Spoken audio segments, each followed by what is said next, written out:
Good morning, everyone. I hope you're all well. This is HP Shalom. Happy Sunday. Apologize for there being it getting all pushed back a couple times today.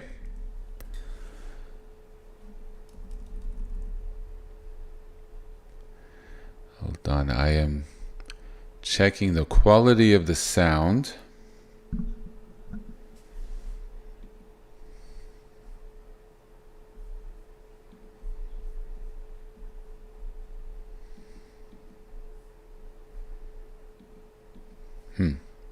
Well, hopefully the sound is at a good level.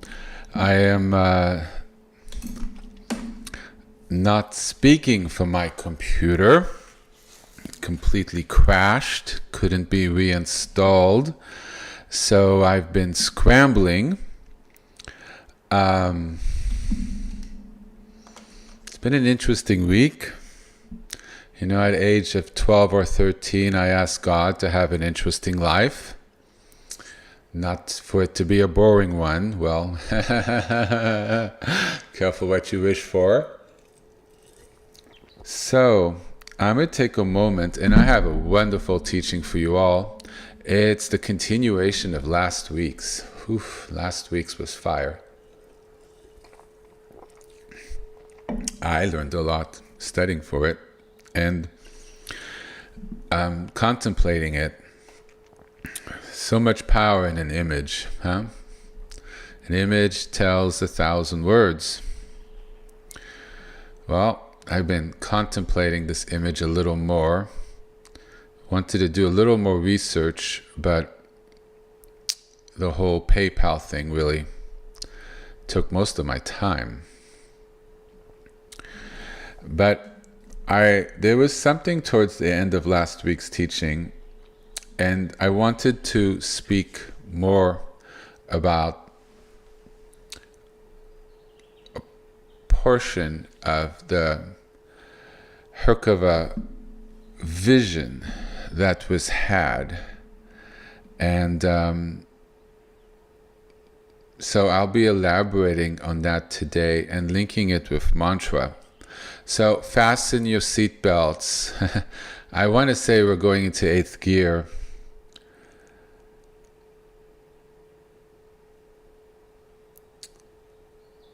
But this is really kind of more than that. These are very special teachings.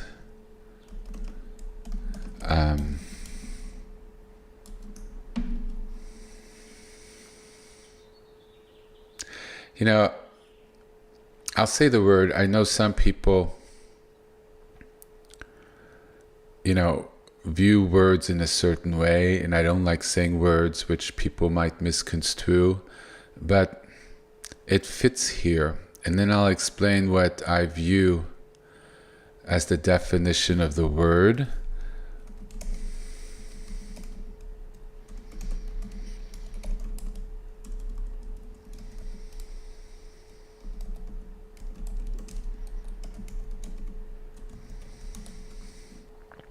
So, as I was mentioning,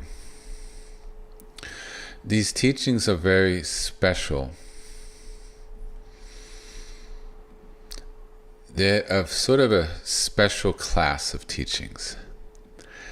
It's what we can call mystical teachings. And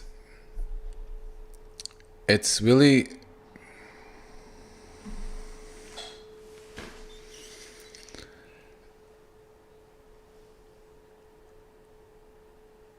I find mysticism to really be a special place.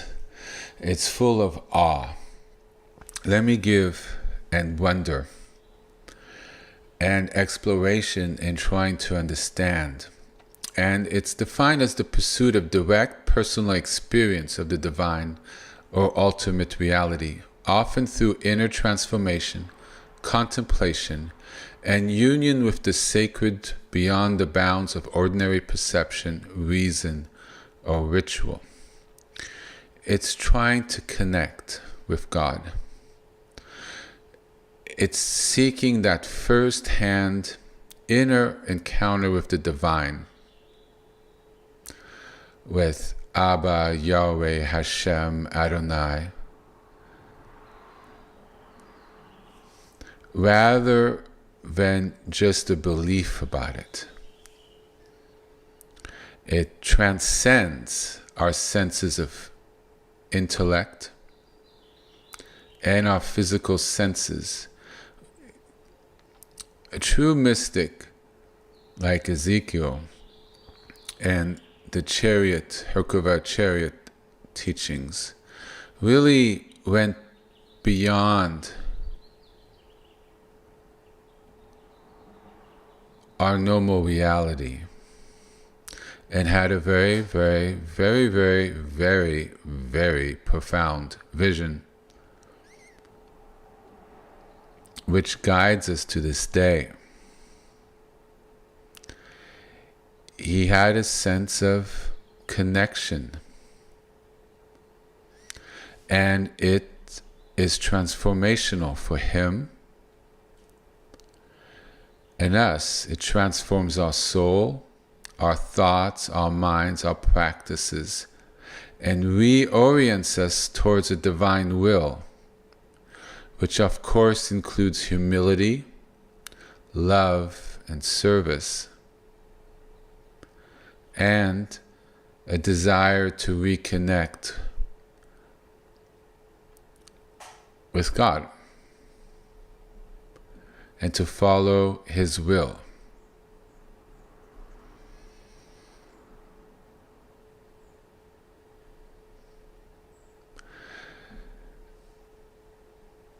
So in this Merkava mysticism, it's really seeking divekut.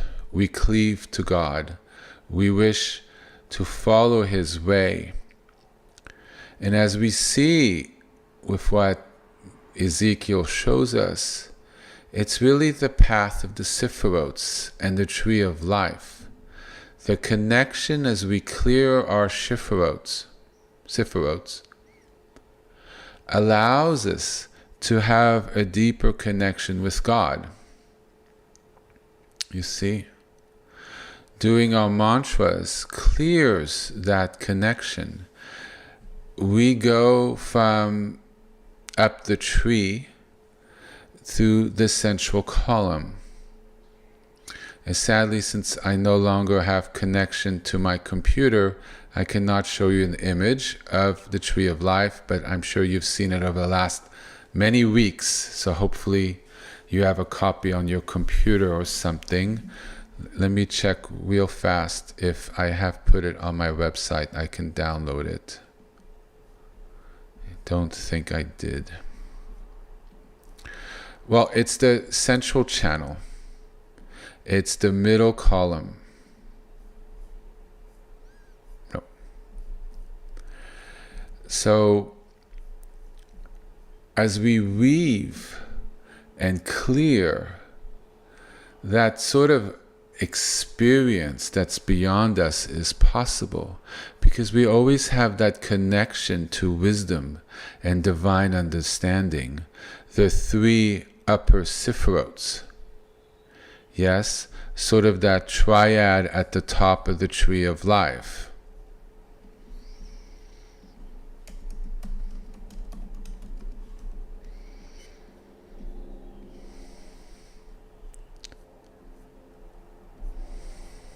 See if I could find an image.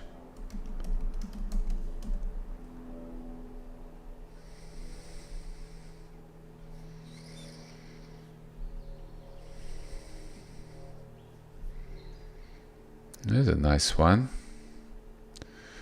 See if I can quickly pull this one in.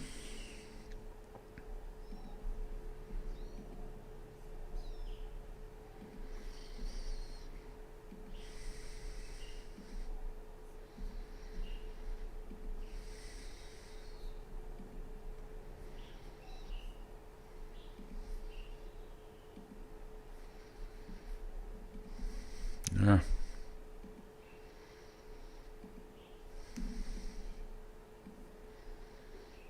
Shalom. Nice. It's colorful. It's worth the effort.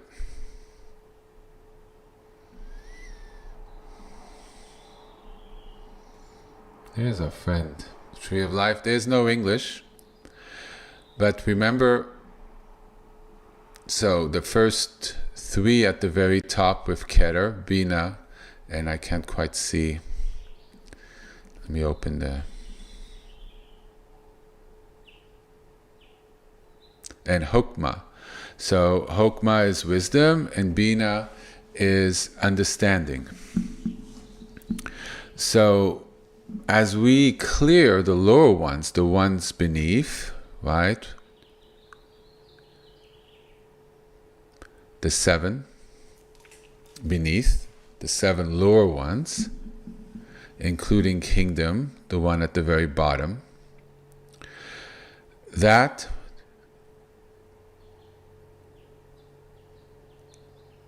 allows us to move up the tree of life. So there's, on this one, there is one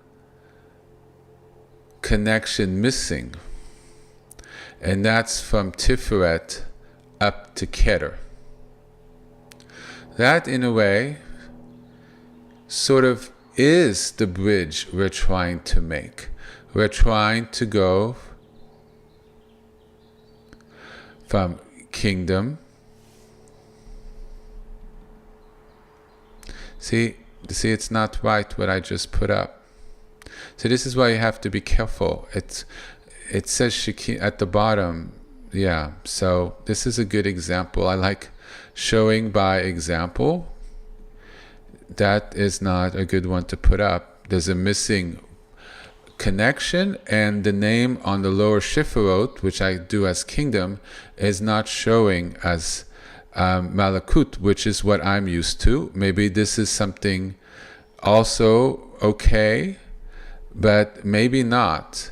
So this is an example on how to be careful when one explores, like I've been warning people, because you could encounter all sorts of things, and especially if you're don't have a full understanding of the teaching, you might think it's correct and it's not. So this is sort of why it's a problem. So I'm glad. So, I feel like a lot what comes up in these teachings sometimes are meant to be. There's people of all levels. And so especially for people who are starting out, this is something kind of valuable to see, and how one sort of goes about understanding how to do an exploration and the sort of dangers. So do we see the difference between this and the other one? It's night and day. This one's very beautiful, actually. Beautiful. I think I will put it in pictures whenever I'm able to deal with my computer. And it even has Da'at, the secret Tiferet. Very beautiful, with Hebrew letters. And we see that Tiferet, that the hidden Sefirot, and we see with Tiferet that there's the link up to Keter. The other one energetically was not correct. It literally did not indicate the sensual link back to God, and the Ein Sof and the Oran Sof. Do we see how it really wasn't right?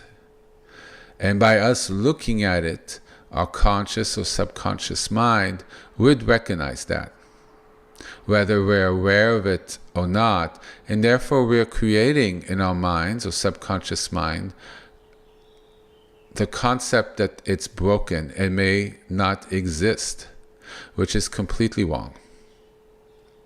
So images are very important. Teachings are very important. There's a lot out there from different traditions, and not all of it is something one should look at. I'm traditional. When I look at a teaching, I look how it was taught by the people who were the experts at it, and I go from that. The ancient teachings are entirely profound. Modern is not better. My experience is the further you get away from a source of a teaching, sadly, the more it has degraded. It is best to go right to the source, and you would see it when it was in full bloom.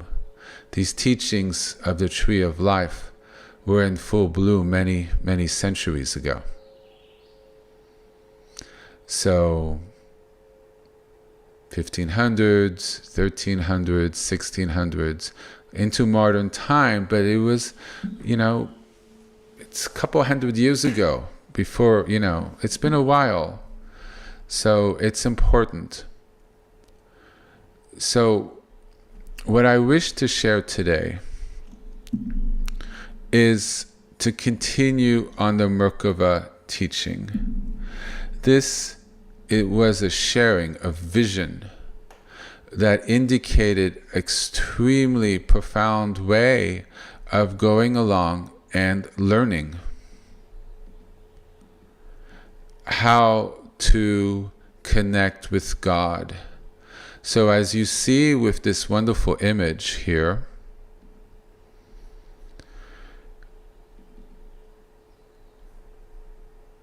the connection up the central column. As the human rises up, his energy rises, the Shekhinah goes up to meet God. We went through all the different levels last week. I was not able, and now I'm not capable of breaking it down into 1 hour to 1.5 hour segments and to process it. So it's still in the live section of the YouTube channel where you can find it. So if you wish to listen, it's there. So it's the rising. This is the ascent, right? So the number 7 is really what I wanted to discuss. So in the Merkava vision, he discusses the 7 heavens, the 7 angels, and the 7 palaces. It's seen that the chariot ascends to 7 levels, or heavens, each representing a stage in our journey. As we ascend and connect, it almost has a very mystical nature. It's beyond what we think is possible. We move through our density as we rise, and able to connect to different things, and the way we perceive is different. We become kind of unlocked. We are able to understand things in a different way than most people around us, because we've expanded our awareness and our understanding.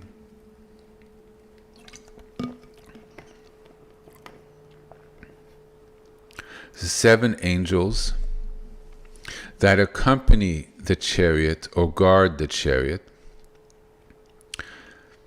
and then 7 palaces. The mystical journey involves traversing 7 palaces or halls before reaching the divine throne. So these are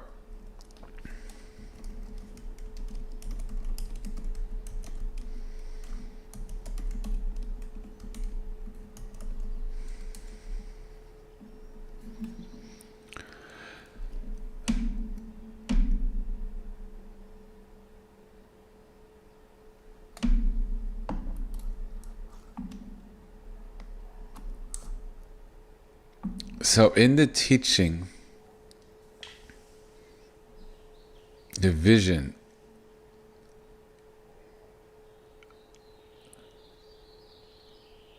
the palaces that are discussed are heavenly realms that a person, a mystic, a soul, needs to ascend through, one by one, to reach the innermost chamber where the divine presence, the Shekhinah, or the throne of glory where Hashem resides.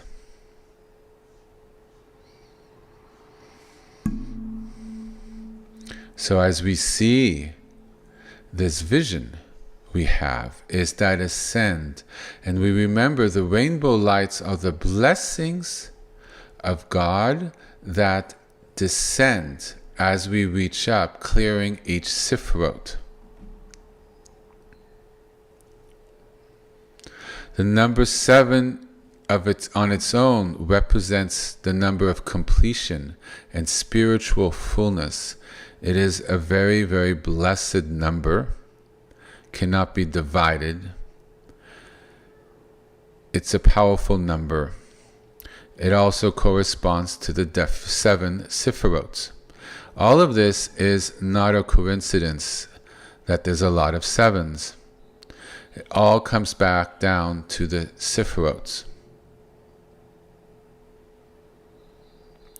In the Merkava vision, the wheel of the chariot signifies, they're always moving. It signifies the movement and how the chariot is very dynamic and alive. And remember, the movement always corresponded to where God wishes it to be. It functions in union with the Shekhinah.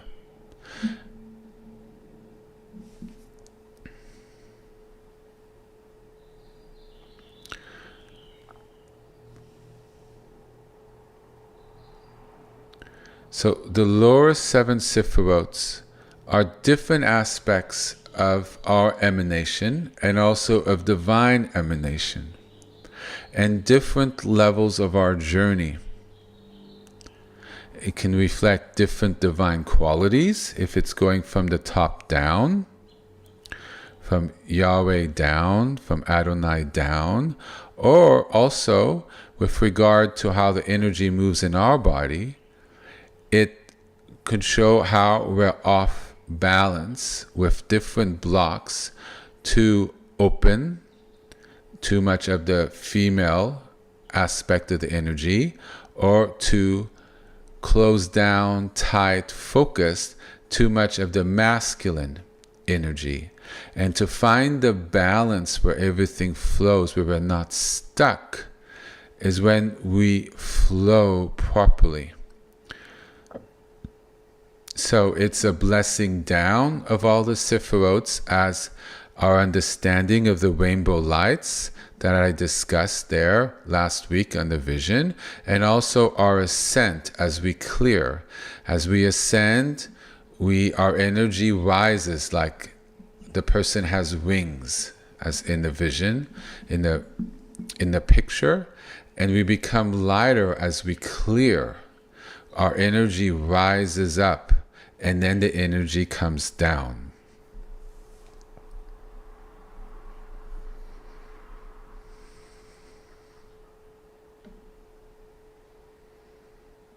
So each Sefirot embodies a specific aspect of divine protection and guidance.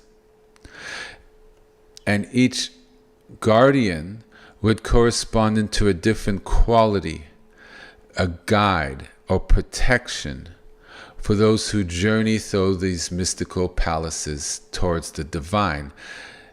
Back then, they kind of saw it in that way. It could coincide with an angel, but what we're talking is about a frequency and an energy. All these higher frequencies from God are very conscious in that they're very intelligent. It's not merely a light blowing into a room indiscriminately. These are energies that affect us in a deep way and move and heal and adjust exactly where we are in a perfect aligned way. And that is how we could see each rainbow light here would correspond in this teaching as being an angel or a guardian.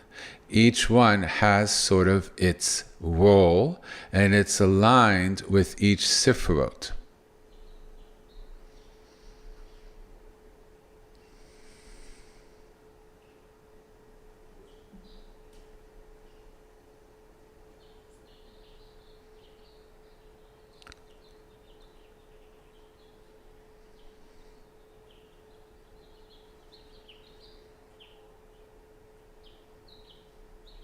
So these energies help us with different aspects of who we are, and it guides and purifies us, aligns us, heals us towards a more profound connection with the divine, to our true self, to our higher purpose.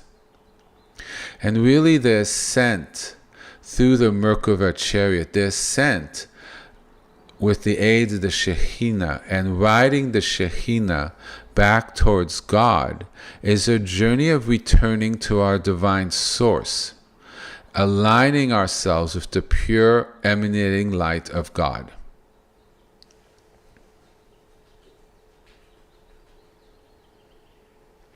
And the journey through this vision represents the process of purification and alignment.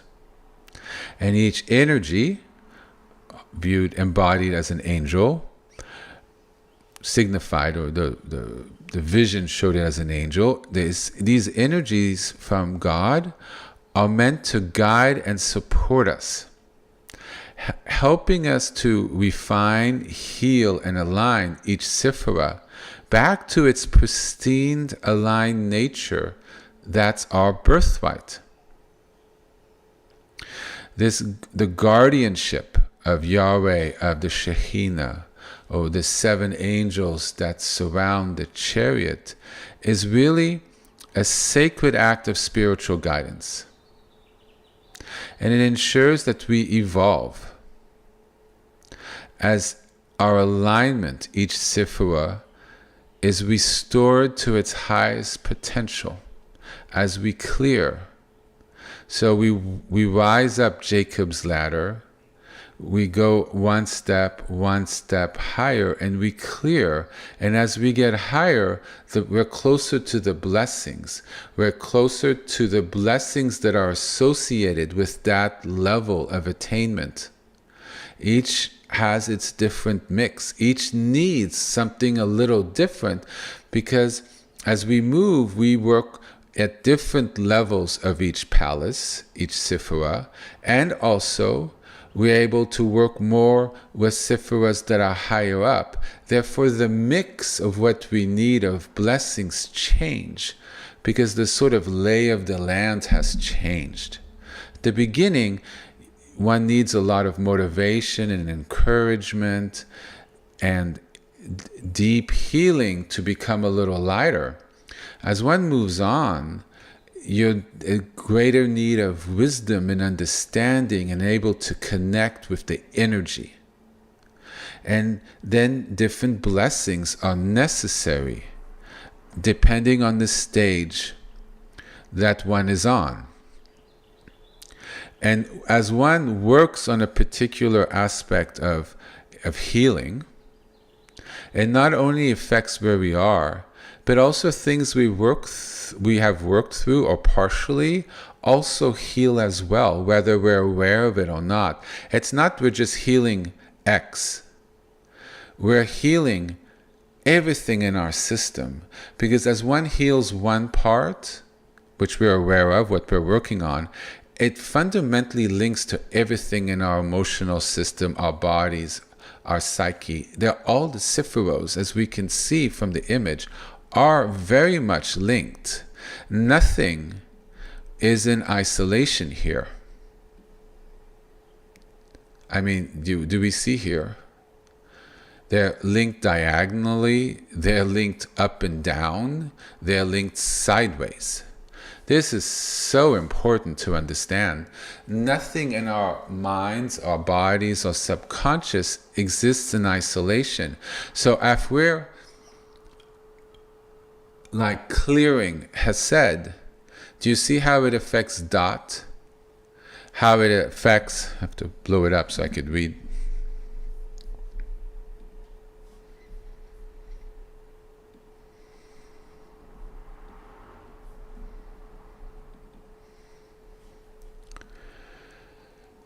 Gavua, how it affects Tiferet, how it's linked to Netzah, or Hukmah, or linked to Bina through Da'at. Do we see? Or linked down to Hod. And this is what it's sort of getting at, that everything on the journey affects the rest. So it affects places we've been and worked through, further deepening the flow there and then this deeper understandings at that level. But also it clears blocks that might have occurred in the future, because it's like a glass of water. As you clear it, all the water goes down, the level goes down. Water clearing anywhere, removing of the water from a glass, doesn't matter where you remove it from, the overall level and clearing is consistent. You see, I think it's important. People think, oh, I'm stuck here, I can't get past this, right? Something that's happened to them or whatever they feel might be a block. Well, as you're working with that, with patience and understanding, non-judgment, kindness, all these qualities lead to a relaxation in one's flow, and therefore the constriction is lessened and a greater chance for it to pass through. If one locks into it with judgment, resentment, pushing, it actually increases the constriction and makes it harder to move, right? So if one pulls a muscle, you massage it to relax it, right? You take Advil to relax it. You might put a cream to relax it. By the way, if you have a pulled muscle, Arnica gel, Arnica, is really excellent. Try to get as close to 100%. I use it all the time. I like giving little tidbits like this to help people. It helps relieve the pain. It's a flower, I believe, or is it a root? It's a flower. By releasing it, the energy flows, the blood flows, the tightness goes away, and then things are able to move through the body. But if you tighten it, it constricts and gets worse. So when we go through something, we're open, we try to relax, and it's all energy, my friends. The content of where it came from, our thoughts about it, may be important to talk through so we can heal. So I'm not talking about that level. I'm talking at a deeper energetic level. So I want to be clear. Sometimes, the context and things does need to be addressed to, talking to a friend or therapy. It's very important because that lessens the tightness. But from an energy point of view, beneath that, yes, what happened, our thoughts about it, the content are completely not relevant. If we focus on that, remember we're talking about a deeper level here. You could work at deeper levels with time. At the deeper level, getting caught on the energy, what is the thoughts and emotions associated with it, stops the energy from leaving. Because we've caught it. It's in our mind, our emotions are triggered, then we tighten around it. You see? So we don't ignore it. It's like a light touch. Okay, I see this is what's going on, right? You get a temperature of it possibly. It's hard not to. Cold, hot, burning, anger. You don't give into it. You relax. It doesn't matter what the content is. Doesn't matter what it is. What did cause it does matter. We're talking at the energetic level.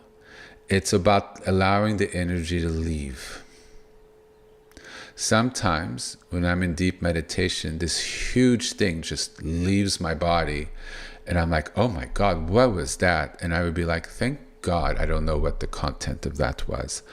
If I got stuck there, boy, and it left. I don't know what it was. I really don't care. And I'm thankful I don't know.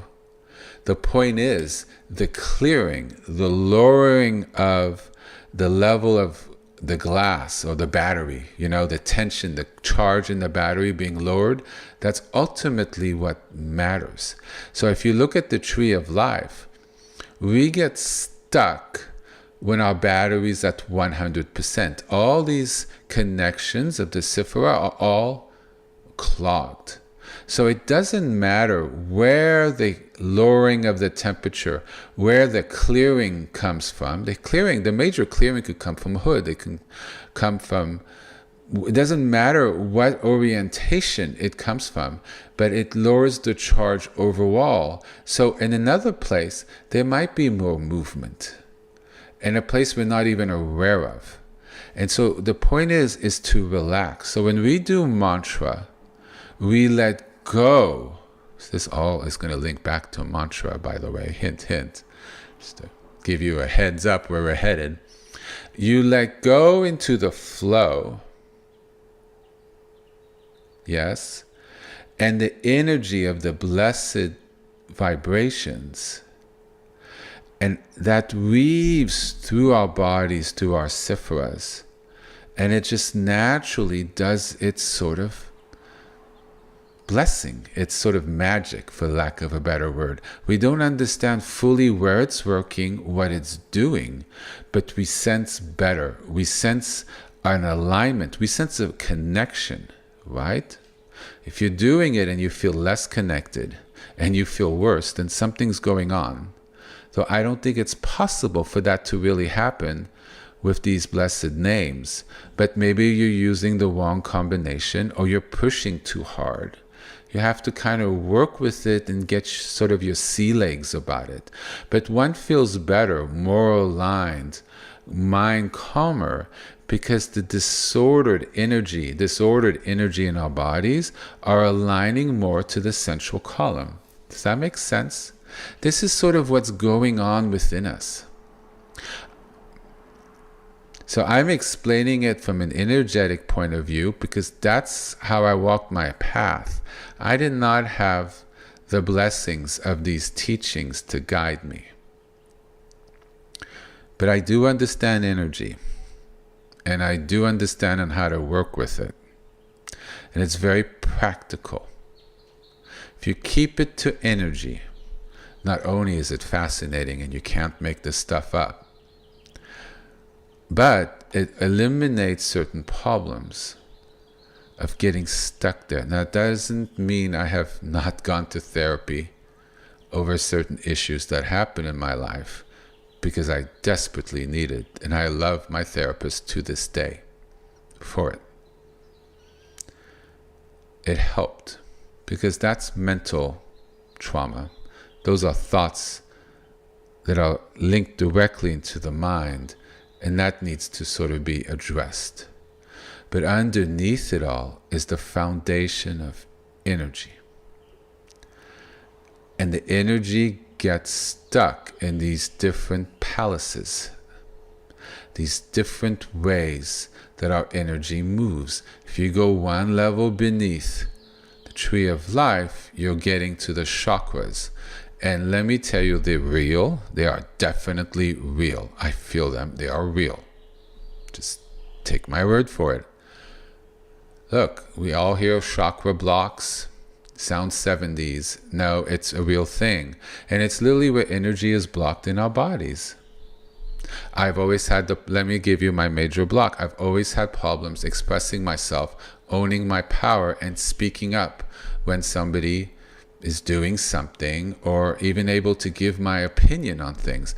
That is throat chakra blocks. Clearly, and I used to feel it, and I used to literally choke right there in the throat. You cannot make this stuff up. And that's the block. So how did I deal with it? Sense of self-worth, sense of I'm safe if I express myself. which in my childhood I was not safe at all if I expressed myself. So if my therapist, I had to work on that part. Yes, childhood trauma, we all have it. Most of us, those who don't, are truly blessed, right?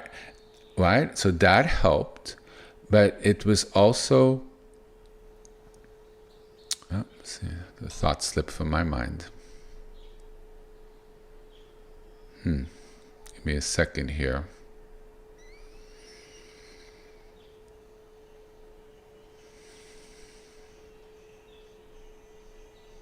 Yeah, well, that's the first time that's happened in 2 years.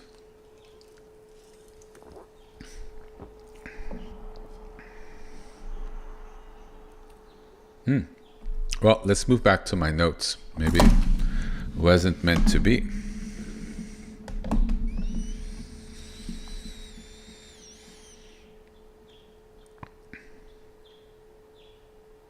Yes, so chakra blocks.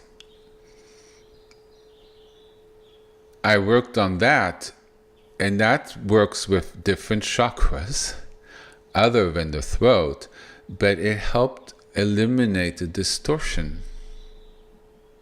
I remember once I had an intense thing that happened, and I couldn't give my perspective. It was a huge thing I had to work through. I don't have this problem anymore.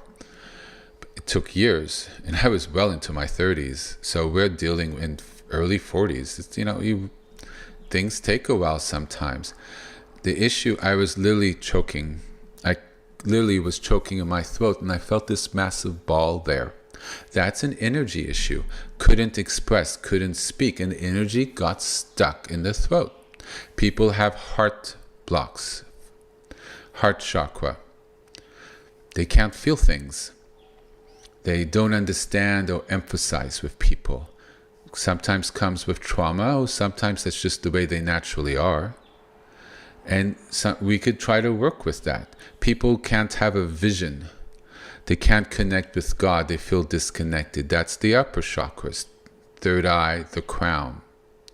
And people have problems manifesting, being active in the world, finding strength in how you pursue life. That's the solar plexus, the third chakra. So they all work together. And as we heal, the flow works. The flow works at the basic energy structure of the body, the chakras, the channels. Then our thoughts, our psychology, the way we address how our life manifests, right, at the tree of life level, kind of one level above, different form of understanding. They do not fully, completely align. So don't look for a complete alignment. It's similar, and there's similarities, but there's also differences. So it's two different modalities from different cultures, but it helps. So as we work through our palaces, we're addressing all 7 of them at the same time. Okay?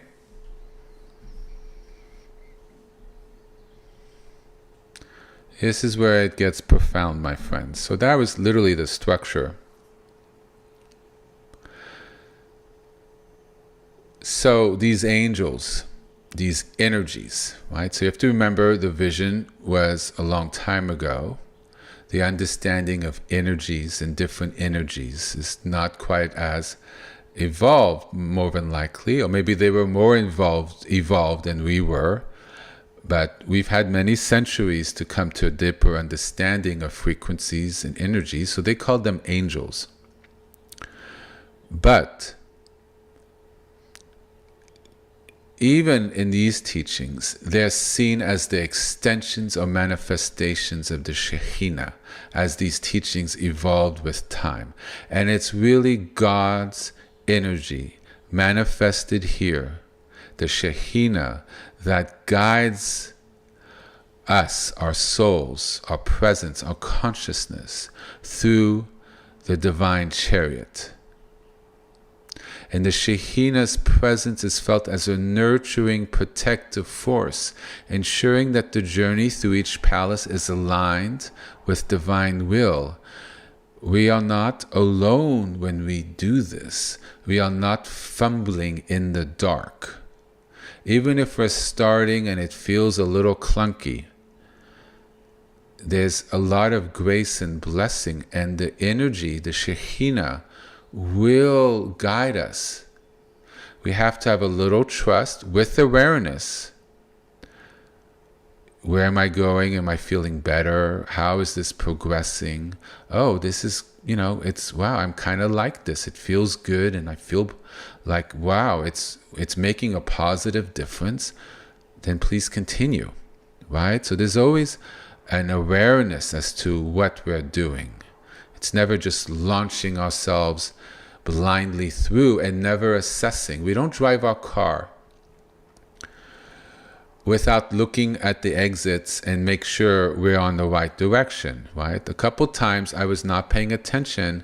I missed my exit. Sometimes it was 25 minutes before I noticed. I was on a call in the car, and I realized, where am I? I'm not in my neighborhood. I'm not in a good neighborhood. And there's traffic on the other side of the freeway, and I need to make a U-turn. And I was an hour late because I wasn't assessing where I was in the journey. So we always need to look where we're headed and guide it. It's guided through intelligence. Remember the three upper Sefirot, Chokmah and Bima, wisdom on the right, wisdom. So it's the feminine aspect, open, expansive, right? This has nothing to do with male or female of human beings at all. And Bina, that's the sort of understanding when we've processed the wisdom and grounded it, and we've come to a conclusion or a way it's more constricted. It's sort of the understanding we get from the space of wisdom.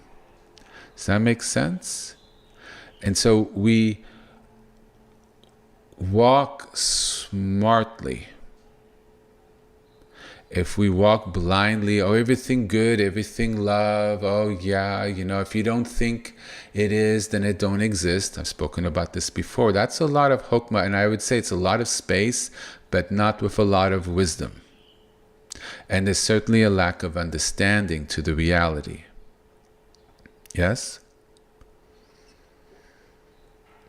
The Shekhinah naturally puts us in the alignment, even if we ourselves do have no idea how to do it.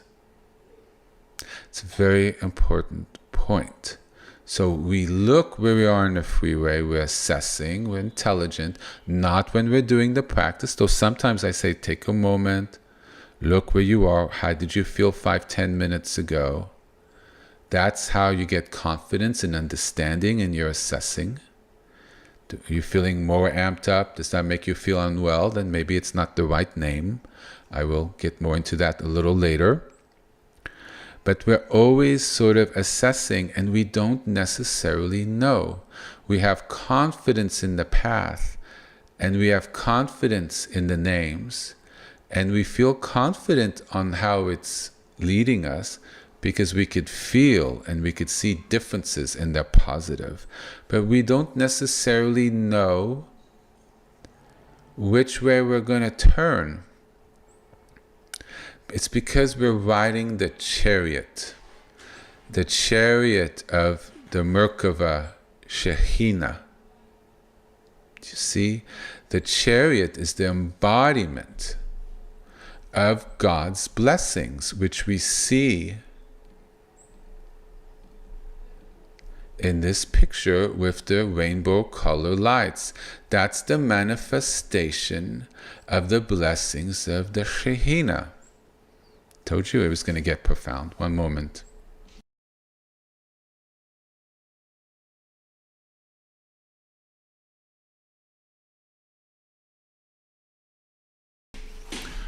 I love profound teachings. I could study them for hundreds, if not thousands of years and not get bored. So we have an understanding here, right? So it shows The importance, we don't need to figure it out. We need to know the basics, and we need to apply it. This path is all about application. It's about doing the practice. All of this is fascinating. But I teach it not for us to get bogged down in the details of it. Notice there's probably levels deeper than this, but this is really all you need to know. This is applicable. And it's all about walking the ladder up. It's all about riding the chariot. The chariot is guided by God's intent. Where God turns his gaze, so does the chariot, so does the angels. It's literally the Shekhinah. And you grow in trust where you let go. The difference between us, and we're all Emmanuel manifestations, it's just the question at what level we are. And it doesn't mean we're God ultimately. Be careful there. But to what extent do we manifest in God as God's embodied grace here? And ultimately, it's really how much we let go into a more purified alignment and wisdom. And it doesn't mean we let go of ourselves. It just means we're the best part of ourselves. Our highest frequencies have manifested here in this dimension. Not necessarily when we go up to a heaven dimension. Do you see? It's the let go of the resistance, and ultimately in the divine mercy and trust that God has got us. God's got our back. God's guidance. As we see, we're lifting with that beautiful angel imagery there, which I just cannot get enough of. You have the density of the man, right? Hands held out, right? That's a hands of when you do it, just do it now. Here in your room, I'm doing it. And look up a little bit like he is. What do you feel? It's an opening for something in front of you. It's you really opening your energetic field. It's a opening to receive. And you see that this angel has actually, 6 hands? But it's not necessarily even an angel. It just shows the quality of what's going on, of energy. Once you understand energy, you could see what this means with these placements of hands. So the first one, closest with the palms towards the man, you see, is the blessing, because there's chakras in each hand. This is why when people give blessings, they put the palms forward. There's a reason. I know, before I thought it was just the way it's done, until you understand energy and you realize there's a lot more. When you have your aha moment and you can't make it up moment, sort of thing. So it's a blessing coming down as the chariot, and it goes through the man. Do you see? It's blessing at his very deep core, at his heart center, right? Sefirot is the heart, the energetic center of the body. Do you see? The angel himself is up in surrender, opening himself to the energy of the man in a denser form. There's no resistance to what's going on in his reality. It's taking it and moving with it. Do you see? It's a surrender of it's the same person, by the way, right? It's the grounded aspect opening to the higher aspect of ourselves, the higher Sefirots, and the Sefirots are open to our kingdom. Do you see? It's the rising up and the rising down. It's literally the upwards and downwards part of Jacob's ladder right there in that piece. And then he has his head up, and then the hands are up. That's literally an energetic pose directly into the third eye or the crown chakra. That's the divine wisdom to the upper Sefirot. That's when you've cleared and you're in that central channel, and it's going above the chakra, above the head, divinity, beyond us. That's Keter. And then beyond. Does that make sense? We're always getting those upper chakra, crown and above, whether we realize it or not. If we weren't, we would not be alive. So we all have that flow, period. So it's there. The connection is to open that faucet so there's that flow. It's ultimately, we are walking, my dear friends, the path of surrender. We are surrendering the baser parts of ourselves. That's a good way for non-native speakers. Are less refined, embarrassing, harder, constricted, animalistic. Our lower, here we go, the lower vibrational parts of ourselves. It's a surrender of what we think we might be locked in these lower densities to an openness to something greater, of releasing it, evolving, right? So, example off the top of my mind. I hope my examples are always perfect when one logically thinks them through, but sometimes, it's just at the level it is, and don't try to get too far from it than what it's just trying to say. It's just a general comment on that. Anger. Irrational anger. You get angry, you hit someone, they deserve it or not.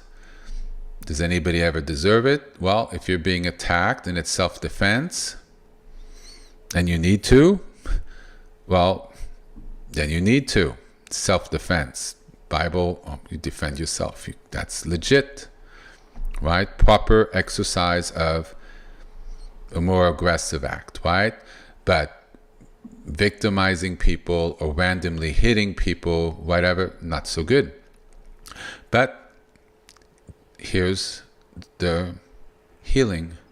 Somebody clears, right? Very angry person, very abusive, clears that anger through his practice, right? It's a sense of judgment ultimately that's not proper, and an action that's not proper ultimately, right? That's the two things. Your misjudgment, not applying that force in the right way, and you're not perceiving the situation properly, and you're indulgent, right? Let's say you refine it.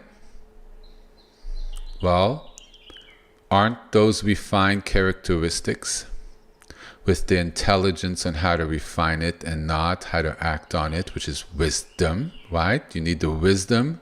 He's receiving wisdom and it changes him, right? As long as maybe therapy and understanding why there's anger from the childhood, see, it all fits in, and allowing the flow through yoga so the energy processes through at a deeper level, all these things, the person could become a judge. A little shocking, right? Difference. Big. One's on one side and one's on the other side. But properly exercised wisdom and action with justice, which can be viewed as an aggressive act when putting somebody in jail, right? Giving a fine, right? That's an act of movement, of it's not hitting someone, but and it has an effect on people, right? But it's being properly applied in wisdom, and it's balanced, hopefully, and it's wise. the qualities that somebody who has anger issues are working in developing. So we see how what can be viewed as poisonous, right, can be transformed or transmuted into positive elements. And that's what we're kind of doing with our lives. So the person starts on the lower chakra, right? Well, he has lower chakra issues.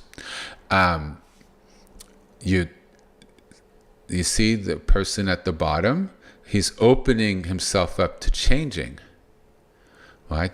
This is not the best version of himself, right? He opens to change. I want to change. I want to be a better part of myself. I don't like it. Maybe it just might be, I don't like the consequences of being in jail, so I want to change. It doesn't matter what the motivation is.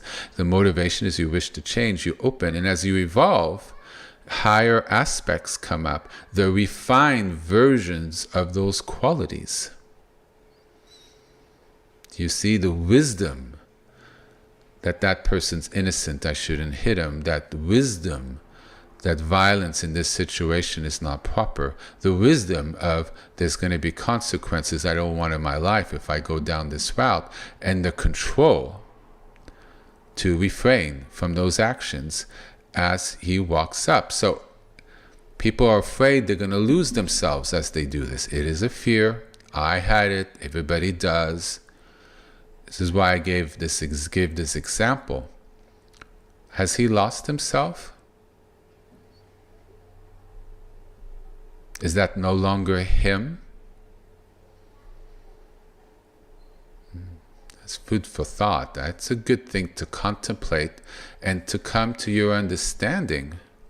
Somebody who's chronically depressed, woe is me, not confident, doesn't bathe because of depression, poor self-esteem, clears all that up, shines like a peacock, beautiful, proper, confident, just glows, fills the room, able to get everything done and does it perfectly.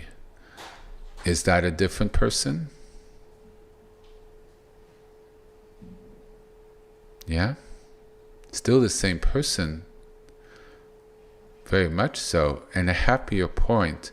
The thing is not to get locked in to think that's who I am. Then you've literally locked yourself in. But we're open to healing, and as we heal, our density lessens, and we're connected with a much deeper wisdom and a great holding and blessing.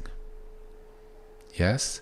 Because the Merkava, which wants us to be the Shekhinah of God wishing us to be whole and healed. And so the path of walking it and letting go of things, damage, bad thoughts, wrong knowledge, and releasing into something that's the inherent truth with a capital T, and there is such a thing. Ultimate truth is not relative, it's ultimate. The truth of everything, there is a truth to everything, because there is a reality, and it all is in alignment with God. And what we're doing is we're surrendering to our best selves and our alignment in relation to that truth.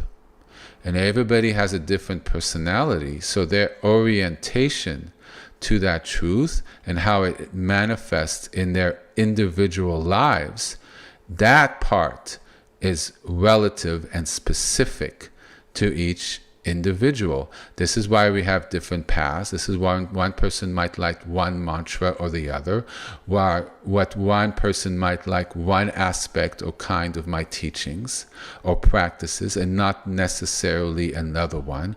And it's why I teach so many different things, because everybody's a little different. Some focus on my teachings and I'm trying to encourage them to practice. There's the other extreme. There's people who just want to do the practice and they don't want to listen to this. So do you see there's pros and there's cons? Important to have some knowledge, but not get trapped in the study that you don't practice, and also just always be in the practice and feel you could do it on your own, and not understanding the centuries, the millennia of very powerful teachers and yogis and mystics and sacred Torah and Tanakh and transmissions that exist to guide us. We are not forging this path fresh. This is a well-laid road, and many, many people have walked it to great success. And there's so many books. But ultimately, we have to walk it skillfully, and there's guidance. And this picture and these teachings really shows the path of surrender and the blessings that come down, and how we're unconditionally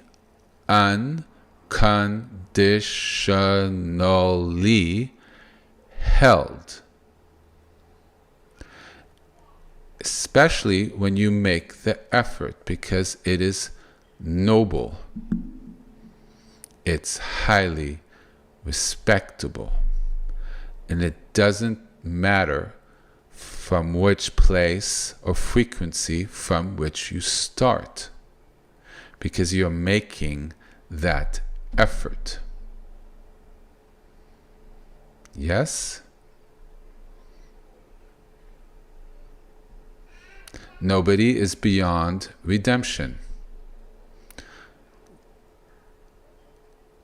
Yahweh's, Hashem's, Adonai's, Elohim's, Abba's grace is beyond human understanding.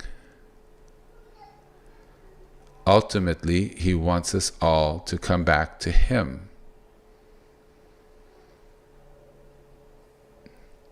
Do we repair the links? Do we repair our Sefirot? Do we try to? Do we have the desire to? Do we put our car on the road? Maybe a Pinto. The windshield might be broken or blackened. We don't see where we're going. But have we pulled onto the on-ramp? Even 2 miles per hour, but we have a commitment to move forward. And especially with these practices, the car will quickly heal ourselves. Our Sefirot will heal ourselves. Our thoughts, our minds, our actions will heal themselves. This is a sacred alchemy. This is a way we work with the energy of God to transform ourselves. This is the path of transformation from where we are to where we ought to be, to where lies our birthright. And what God wishes for us, and ultimately, truly, in our hearts of hearts, what we wish for ourselves. To grow, to heal, to manifest the best part. And even if we're not able to have those desires right now in their full way, do we make a little movement in that direction, even if we really don't fully understand that reality, or having those big statements with a period without any qualifications? That could come with time, but are we making some movement? So we continue with these teachings here. So the Merkava chariot, the Shekhinah chariot, it's the divine vehicle that carries us through these spiritual realms of the chakras, of the Sefirot, these different levels in our being that requires the movement of energy. Remember, I said life is found in the breath. Life is found in the chi. Chi is life energy within us. So you see, this Shekhinah can be seen in a very profound way as that sacred energy of the movement of the life force within us. The chi is always perfect. The innate life force, the prana, is always aligned, always perfect, always clean, always moving. The question is, the blocks, do we block the flow? Do we cause it to pool so it doesn't flow properly through the Sefirot or our chakras? See, I know this is true because I learned from the energetic way to this. So for a long time, I understood the energy of things. I'm empathic. I understand energy. So I naturally came from that angle. So it's literally unblocking the flow of our plumbing,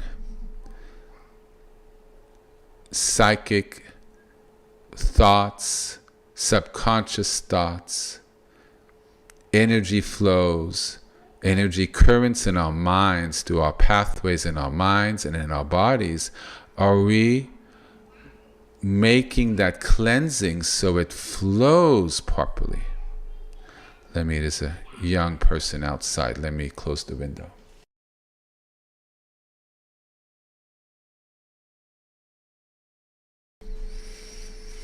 You see, it's all about the flow.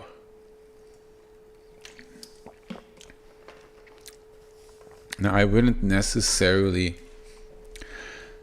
Now, that statement I was about to say can be misunderstood, so we're not going to say that. See, there's sayings you can say, but if it could also be misinterpreted depending where someone is on the path. Like I said, it could be the greatest blessing at a certain level, or if somebody is at a different level, it could be the greatest poison because it's misunderstood. And they don't have the clarity or the flow. They're not in the right palace to understand it the way it is meant to be understood. You understand? So, this is why when one goes back eventually through my teachings, I hope you will, if you feel called to, after you've done this for a couple years, right? You'll pick up different levels you've never seen because your understanding is different. You'll be like, oh, I get that. And then because the Shekhinah is more invested in you, you're able to connect. It's always invested in us, but it's more connected because we've opened our connection, right? You'll take a sentence or two and then you'll make connections in your mind that I never spoke about, maybe pointed to, maybe implied, or not. And you'll get additional levels on your own because your understanding of this has matured. There's a great logic behind all of this. And once you begin to understand, and I keep trying to point out to it and I give examples about it, then it's easy to understand different aspects, even if you weren't taught specifically about it. See, I saw this picture. I understood immediately what it meant. Then I had to study it to really understand what it means in this specific tradition. And then I had to assess, is this accurate? Do you see? But when you understand the flow of energy, you immediately see how profound it is. Even if you don't have the specific knowledge.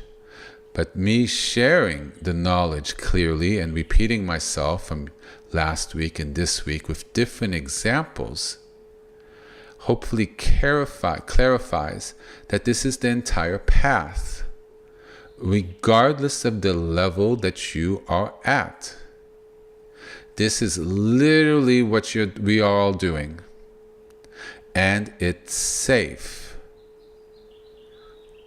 Because we are aligning to God. What are we moving towards?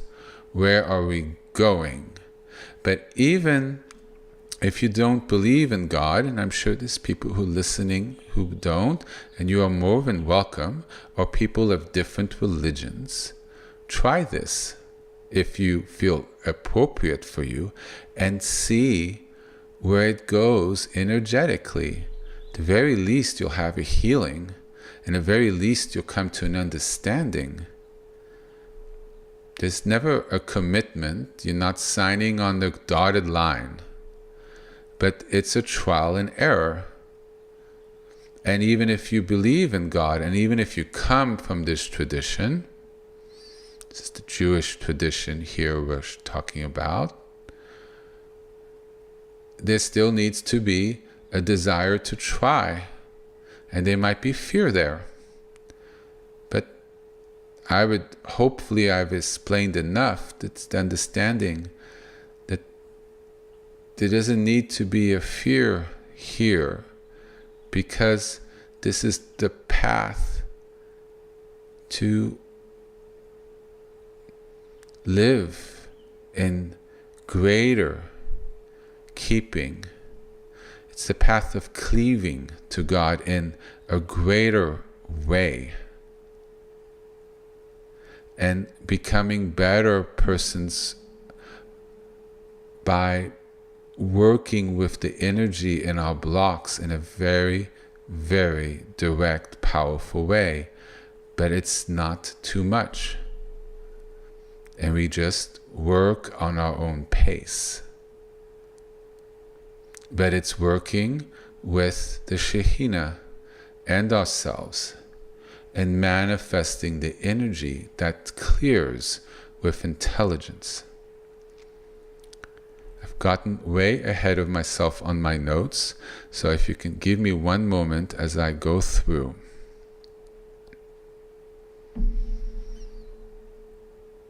And we are enveloped as we go in this path in God's love and wisdom, and we feel it more and more as we move up.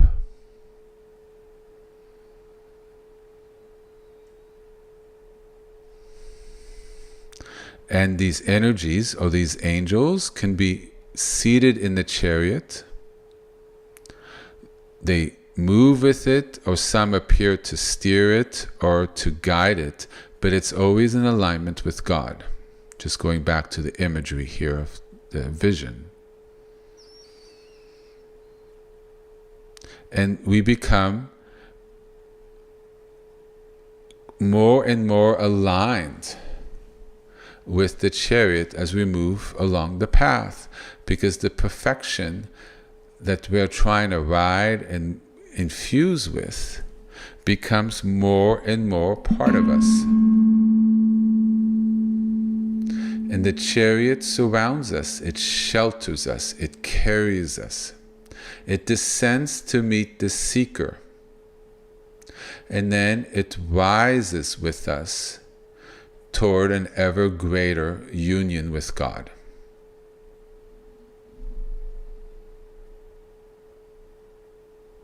And so the movement of when we say a mantra of the name of God can be considered the movement of the Shekhinah that's coming forth by us uttering the sacred names and the syllables and sounds that come from it. You see? That's literally what's happening, and that's why it's grounded in the actual names of God. And not just sounds that don't mean anything, or long forgotten by centuries and centuries and centuries, by civilizations that no longer exist, or by other beings or deities, which bring forth other energies. And that's with a lowercase d, or other religions. Do you see? So it's important important to be anchored properly because the flow of that energy is sacred when it's Shekhinah, trustworthy completely when it's Shekhinah. And Shekhinah only comes from Hashem, from Adonai.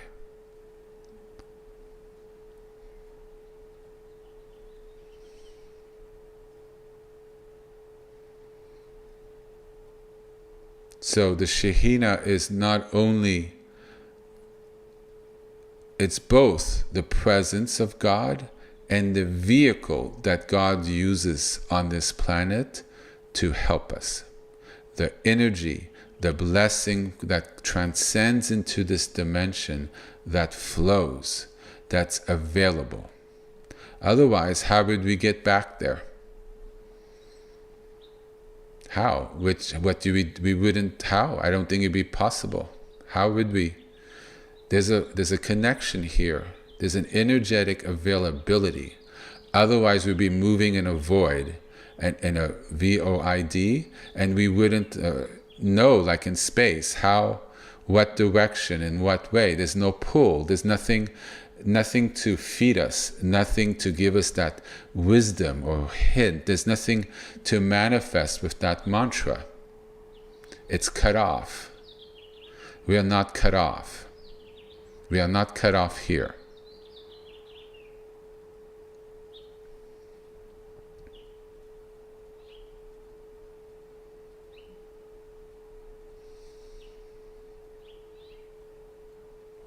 So someone who's not fully aligned may not sit in the actual chariot, because remember, the actual chariot is in full union with the desire and direction of Yahweh on how he chooses to move.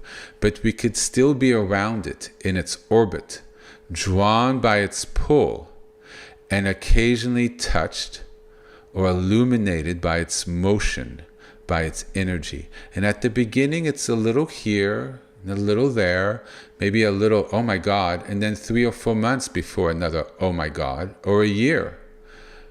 But as one moves, it becomes more and more frequent because we're rising through that central channel and there's less blocks. So the flow is there. Do you see? We're moving up into Da'at. We're moving, we're in alignment, the flow of all these different elements, up, down, sideways, all of them are flowing together in union, and they each have their qualities. But what happens when all these qualities start mixing together? They're adding to each other, and the flow of each one is truly moving through us with less and less blocks together. That becomes a completely empowered and conscious person. You're moving up in the levels of an Emmanuel manifestation because your flow from divinity is becoming greater and greater. Your ability to tikkun yourself, to heal yourself, is greater. The ability to heal our world is greater.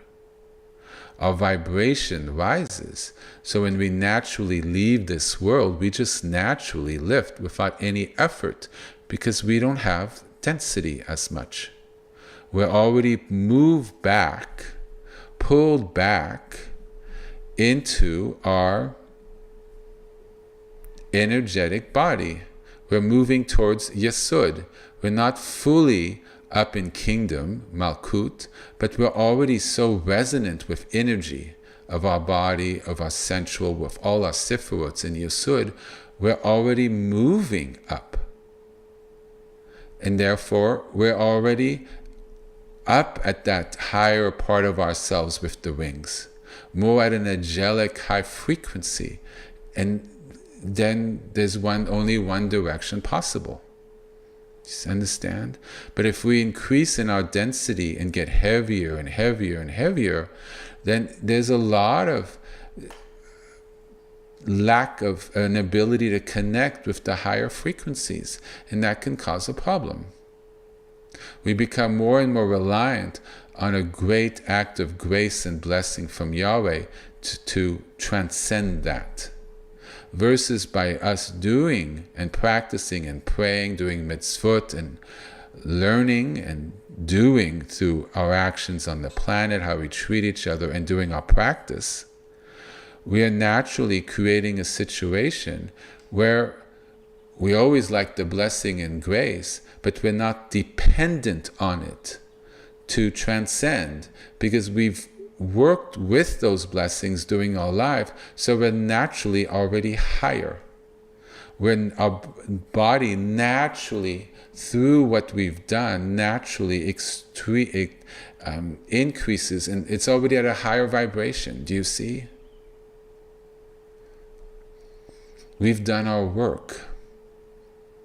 It's not like we received the graces and blessings or else we're in trouble. We're not in trouble. We love the blessings and graces, but we're not dependent because we're not in trouble. We don't need somebody to come in and save us because we're drowning. Do you see? We've worked and we've learned to swim and we've undrowned ourselves. Yes? We've empowered ourselves.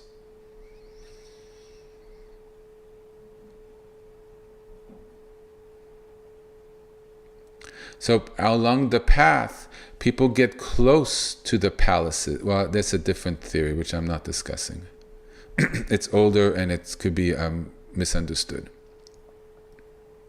So when we're outside the sphere, we could be more unaware and unaligned. The sphere of the Shekhinah, the sphere of the Chariot, right? But as we orbit it, we get drawn to divine truth, but we're not fully purified. And once we're seated in it, we're aligned with divine will, speech, action, and we've surrendered to it.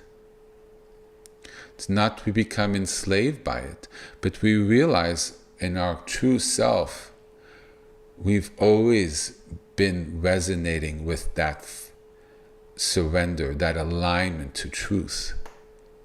And ultimately, when we live in that truth, we're the highest version of ourselves. It's who we truly are. And we have not lost ourselves in the process. It's like gold. And we've cleared through the dirt. And there it is. At our core, there's solid gold.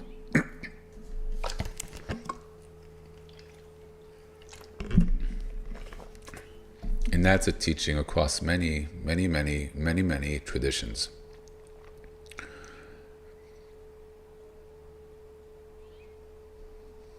I'm going through my notes. Of course, I've jumped way ahead.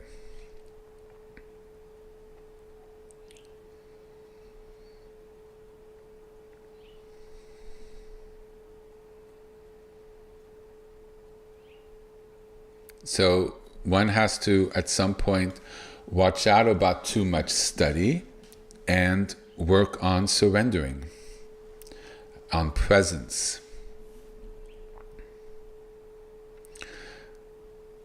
Cleverness and understanding doesn't open the chariot to the Shekhinah with us. It could help, but ultimately it opens to those who are devoted, and for those who have cleared the obstacles that they have from being able to get in greater resonance, to be able to feel those energies of the Shekhinah chariot. So there's really both aspects. And understanding is important. Right now we've spent a while studying, correct? But it's more than that. And the different palaces currently reflect the state of our souls. But hopefully they're an active transformation. So the entire journey is to remove any hidden impurities, any blocks. As we move along, we heal deeper and deeper aspects, and it becomes actually easier. We remove any spiritual shadows. We work through sometimes physical illnesses or blocks. And we polish our egos to when it's in alignment with Yahweh. But it's not an ego anymore. It's more of the pure self, the inner cathedral that's always been there, not on the dirt and impurities that we think is ourselves, but it's really not. And we act in alignment of what is proper for any given situation. We really can't will through our intent our way through it. We really must align and to surrender to the energy of what that alignment can be, and what the energy of that alignment and clearing. You begin to develop ever and ever greater levels of trust. It's not blind trust. It's based on experience. Because you're looking at your journey and you realize this is inherently trustworthy, and therefore you can relax. When you're on the road and you don't know how to get to San Francisco, and there's a lot of winding roads, you're concerned. But at some point you've seen so many indications that you're definitely on the road to San Francisco, you relax. Oh yeah, I'm definitely on the right road. Yep, headed in the right direction. Oh, the mountains are gone. Now it's straight. Oh yeah, it's the freeway is now straight up, right? If you go up the Central Valley in California, straight up. You really can't turn off the road and get lost because there's one highway going up most of the way. And that's when you've kind of built up your momentum and you have an understanding and you know which way is north and west, and you don't have any issue pulling off to a rest stop or to a gas station or taking a moment to get a breath, because the path is now very clear to you, and you have, through the 2 hours you've driven to get to that spot, a confidence. We are developing confidence. For the first moment, I started initially learning, understanding, what is this? I don't understand almost any of this. Is it real? Is it work? And then at some point I realized I have to do it, or else I'm not, this is useless, number one. And number two, I'm not going to be able to have the experiences or the movement that I'm reading about in the very texts I'm studying. I have to apply it. It's the two wings of the bird. One is understanding and the other one is sort of doing, applying it. And in a way, as we move along the Shekhinah, it's applying it in ever better ways. And the Shekhinah carries us. So we don't really have to do much anymore. We just have to agree to move with that momentum, and it directs us. And we've developed a confidence that it directs us to places that's for our better good.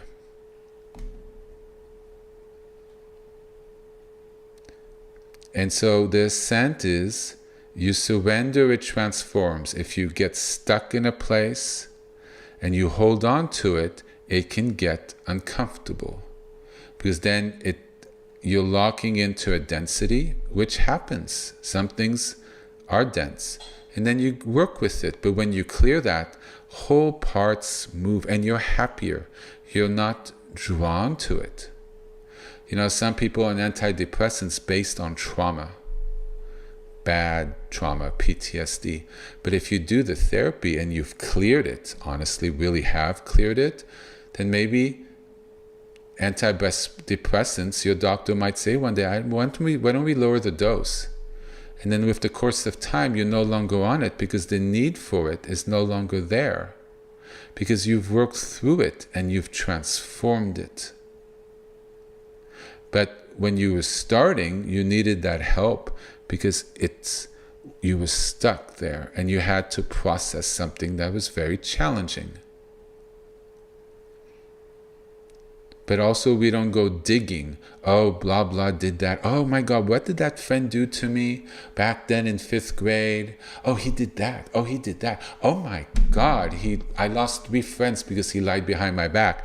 And then we've engaged in an anger of something that might have happened 30 years ago. For somebody, that friend, do you even remember his name? Do you even remember the other friends you've lost? Even remember their faces? No, but you remember the energy, and now you've held on to it. Was that necessary?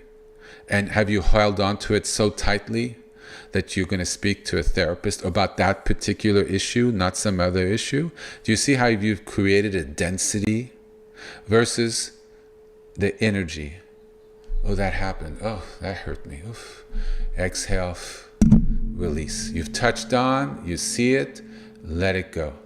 Poof, gone. And the more you work on the energy channels, the easier it flows out. Because you've worked with a lot of density. You've worked through deeper issues and resistance. So the channels are clearer. Because you've done with a lot of the major issues. And sometimes just energy leaves, just leaving. It's everything we've sort of held on to. And it's there encoded in our bodies. It's very much encoded in the bones of our legs. It's like a battery of layers of things that we've held on to. And we, by writing the Merkava, leave it. And so the names, the mantras, they're really not... Hold on, that's another one moment.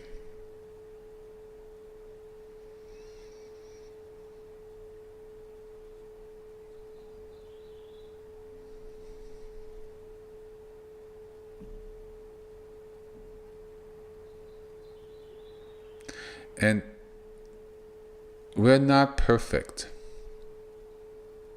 We don't need to be perfect to be worthy of this.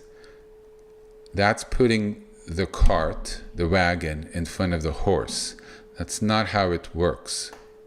We just need to be willing to walk the path towards something more purified and perfect. Our worthiness comes with time as we do this. It's not the sense, I'm not worthy, therefore I can't. That's, with all due respect, backwards. And it's a problem thinking that way, because then you don't walk on the path to make yourself worthy, to make yourself think that you're worthy. Let me say that. Because we're all worthy. We just start from different places, but having that internal judgment keeps us from doing things that help us, or at least help us think that we're more worthy. But we could also have poor self-esteem issues, and everybody else around us might think we are worthy. Or even if everybody agrees we're not worthy, but that's what the spiritual path is. To be better. So at some point we are worthy, if it's literally, if we work that paradigm. But I don't like the use of that word at all. But no matter where you are, it's open. It's not necessarily you need worthiness to even walk it. I'm not worthy of this, I'm not at that level, oh, I have to do this, and... No. This works from the beginner to the most advanced. And there's no entrance requirement here. The opening, the invitation is open. The door is open. The question is, do we choose to walk through it? The palace gates are open. Do we choose to work our way through them, clear the walls of those palaces, so the energy, the beauty, the wind, the divine wind of the Shekhinah is able to blow through and work their way through them, so we can feel the flow through all our palaces. And ultimately, the flow, the source of the flow, the source of the Shekhinah, the very embodiment of the Merkava chariot is God himself. If you look at the image, that's this sort of N symbol. Do we see that? The true source, beyond name, beyond concept, even the symbol really doesn't work, but it's the source. That white light. You see the star right above the head? It's not white. It's the light before it hits a prism. In that light, blinding light, is all the colors in it. It's not white. It's the clear light from which everything manifests in our reality. Everything that manifested into our universe. It's beyond the universe. It's from which the universe in us became. There's no name, there's no concept of it. It's beyond our understanding. Each time I try to think of it, I feel like my mind is expanding, and then it hurts. And I get an error 404. It's beyond our able to grasp something. The source of the whiteness of that, and you see it signified. And from that, like a light hitting a crystal, comes out all the colors, all the forms in our world, the trees, the animals, us, our different personalities. But there is a purity in that flow. The lights of rainbows is pure. The rainbow, it's the pure energy of the Shekhinah, undefiled,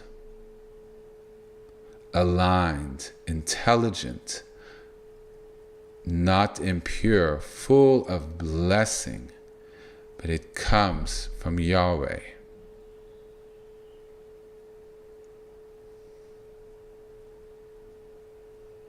And that's where I'm going to stop. If I have a little more to say on this, we'll just bring that up next week. I wanted to do some mantra work. I've been speaking much longer than I thought I would. Oh, I started at 11 and it's 1, only 2 hours. Oh, thank God, I thought it was 3. We're going to take a 10-minute walk, maybe do like a little walk, 10-minute pause.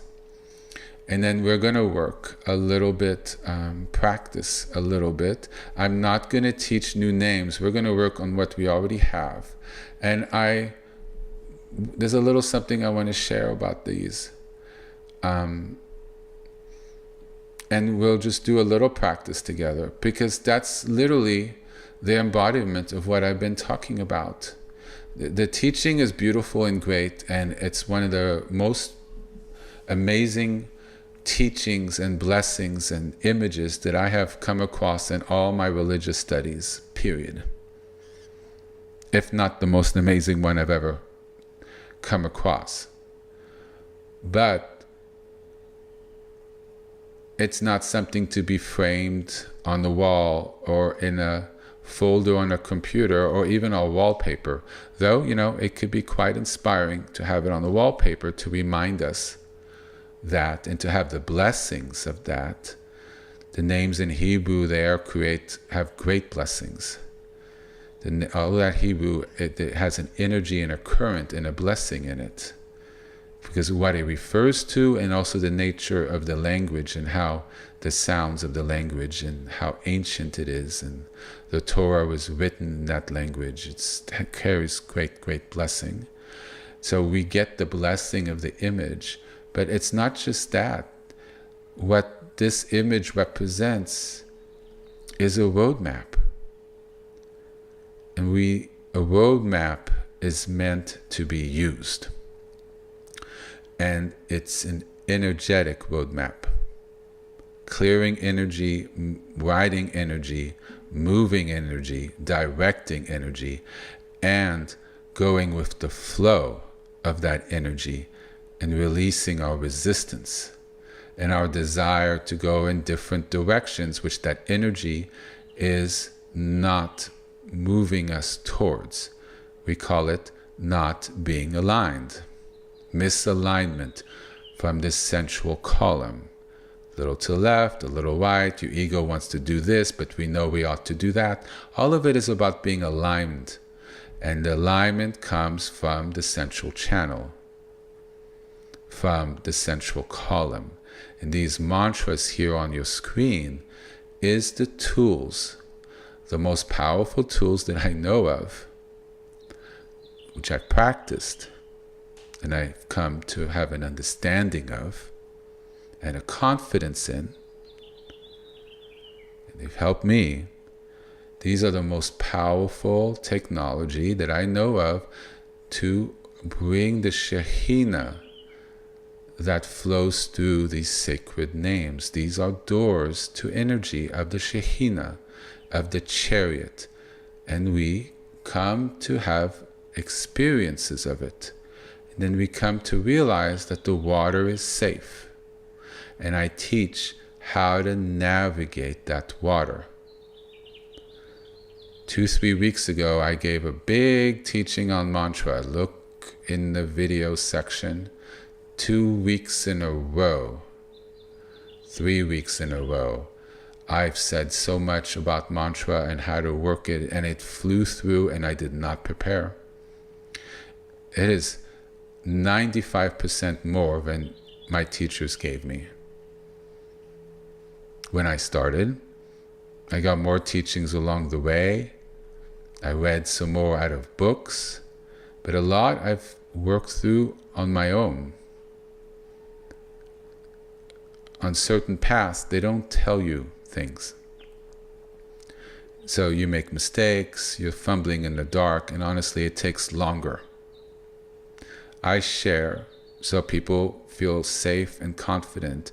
I mention kind of how to orient yourself around it based on my experience and the experience I've seen of friends and the good, the bad, the ugly, the pitfalls, right? And so we have an understanding so we can better, safely, quickly navigate it without kind of fumbling in the dark. But ultimately, we have to turn on the engine and move down the road. So we're going to take 10 minutes. We're going to put our key in the engine. We're going to light our shrines, and we're going to practice one of these names. And we're going to spend a little time just doing it together.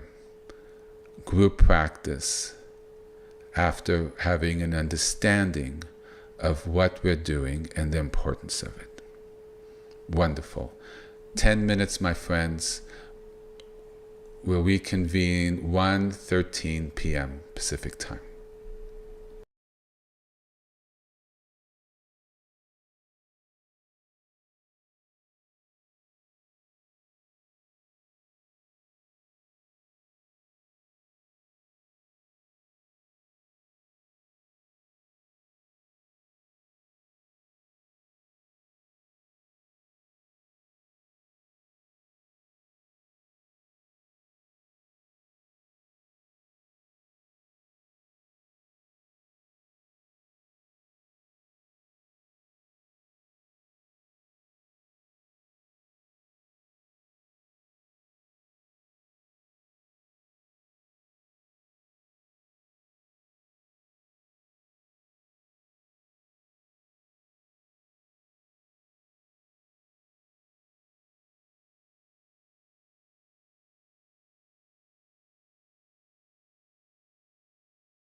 Alrighty. So if people are back or head back, and we'll sort of start. I hope people lit their shrines, put up a little incense. But there's a little something I want to say first.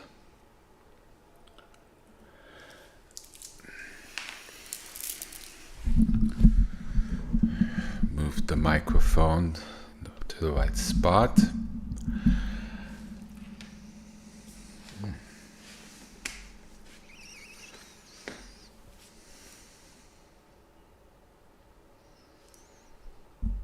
know, people who've already lit the incense, I always kind of like looking at it, how it rises in the room. I find it very instructive as to energetic currents.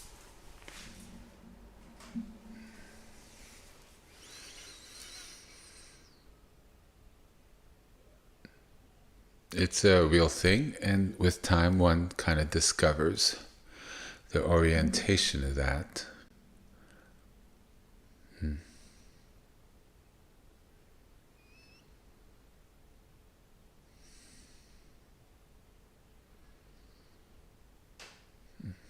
Beautiful. So we have a little sheet here, the songs we're working on.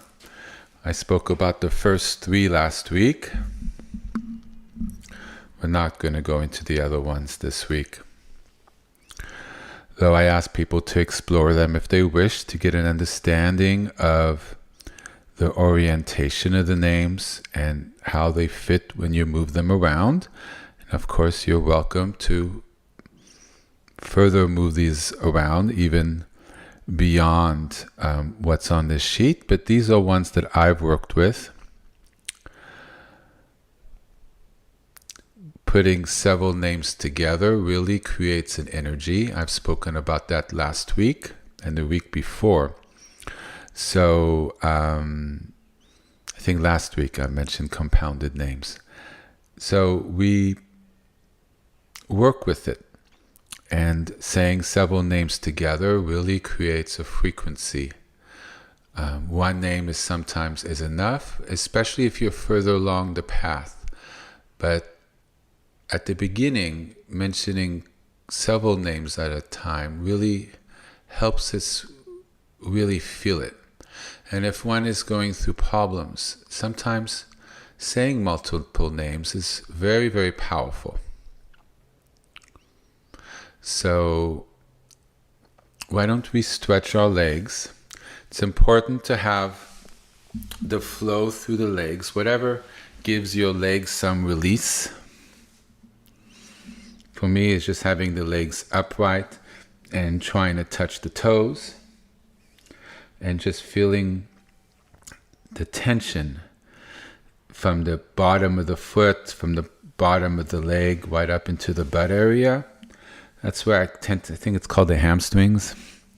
It tends to be the tightest. So I just try to move that because it's important the energy from the legs move up into the body.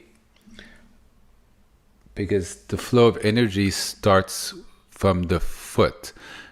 Chakras start from the perineum, which is sort of between the legs. But there's 2 chakras in the feet. And we feel grounded from the earth. This is why some people like walking barefoot. And so a lot of energy comes from the legs. And it helps us clear the energies in our legs. Otherwise, it really wouldn't work. Energy comes from one side of the body, the hands, the foot, the perineum, and then goes out the other side. So by stretching our legs, we're allowing energy to come into the left leg, and then it also leaves to the right leg. So we're working with the actual pathways of energy in our body. With stretching, relaxes tension. Where there's no tension, it flows. It's the beaver dams, right? The beavers block the flow of the rivers. right? So tense muscles block the flow of blood, block the flow of the nerves, creates blockages, which we hear as pain or numbness or inability to feel pressure, right? So by stretching, we allow and help the energy clear and elongate, so there's a flow. And we feel more relaxed. We feel less tense, correct? You see, less tense, more relaxed. We've sort of lowered the water level of tension in our body, and then when it flows, when we do the practice of mantra, there's less for the mantra to have to work through, for us to feel it and to ride the current. Mantras, we ride the current of the sound and of the sacred names. In a way, we're surfers. We're surfing the current of the mantra.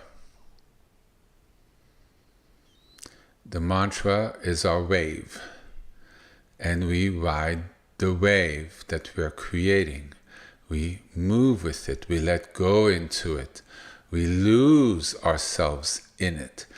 See, we're at home, we're in a safe place, hopefully, so we can let go into the current, like we let go into a song that we like, right?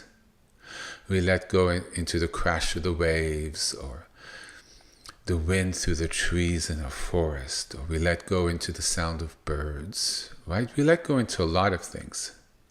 We even let go into the movies we watch, right? And get lost in it.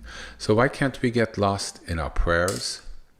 Get lost in the beautiful incense rising up in front of our shrines, or the light of the candle, the manifestation of the Shekhinah that we are bringing, asking God to embody as it's lit. Why can't the flame be the holy presence of God? And why wouldn't he not want to have his presence here if we ask him to come, to bless our room with light?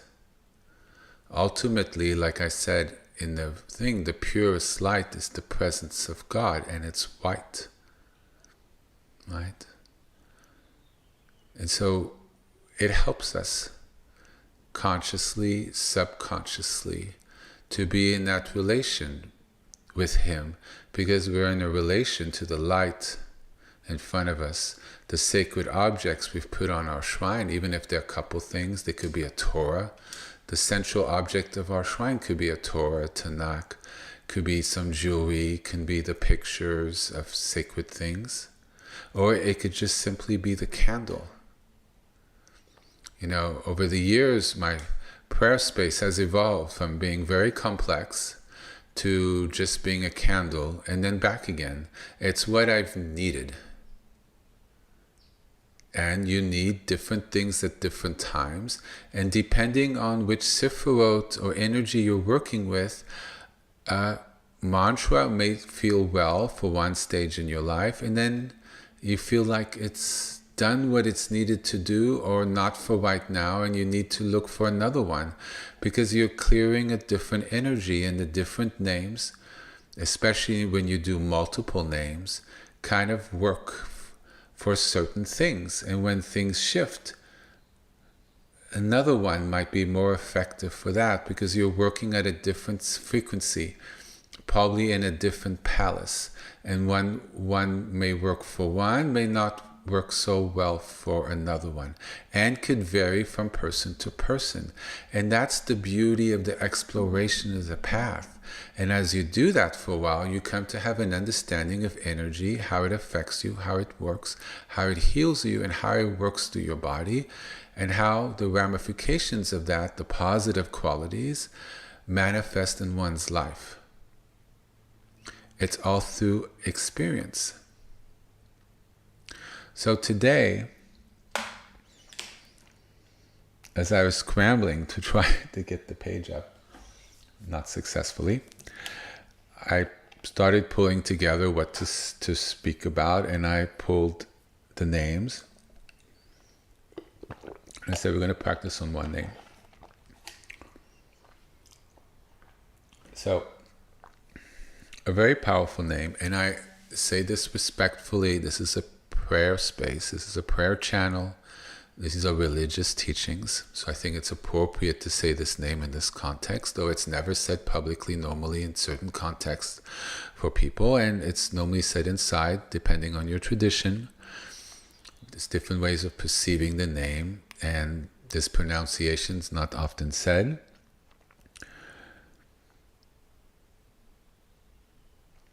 So, Adonai Hashem Yadveh Vahe, I say Yahweh.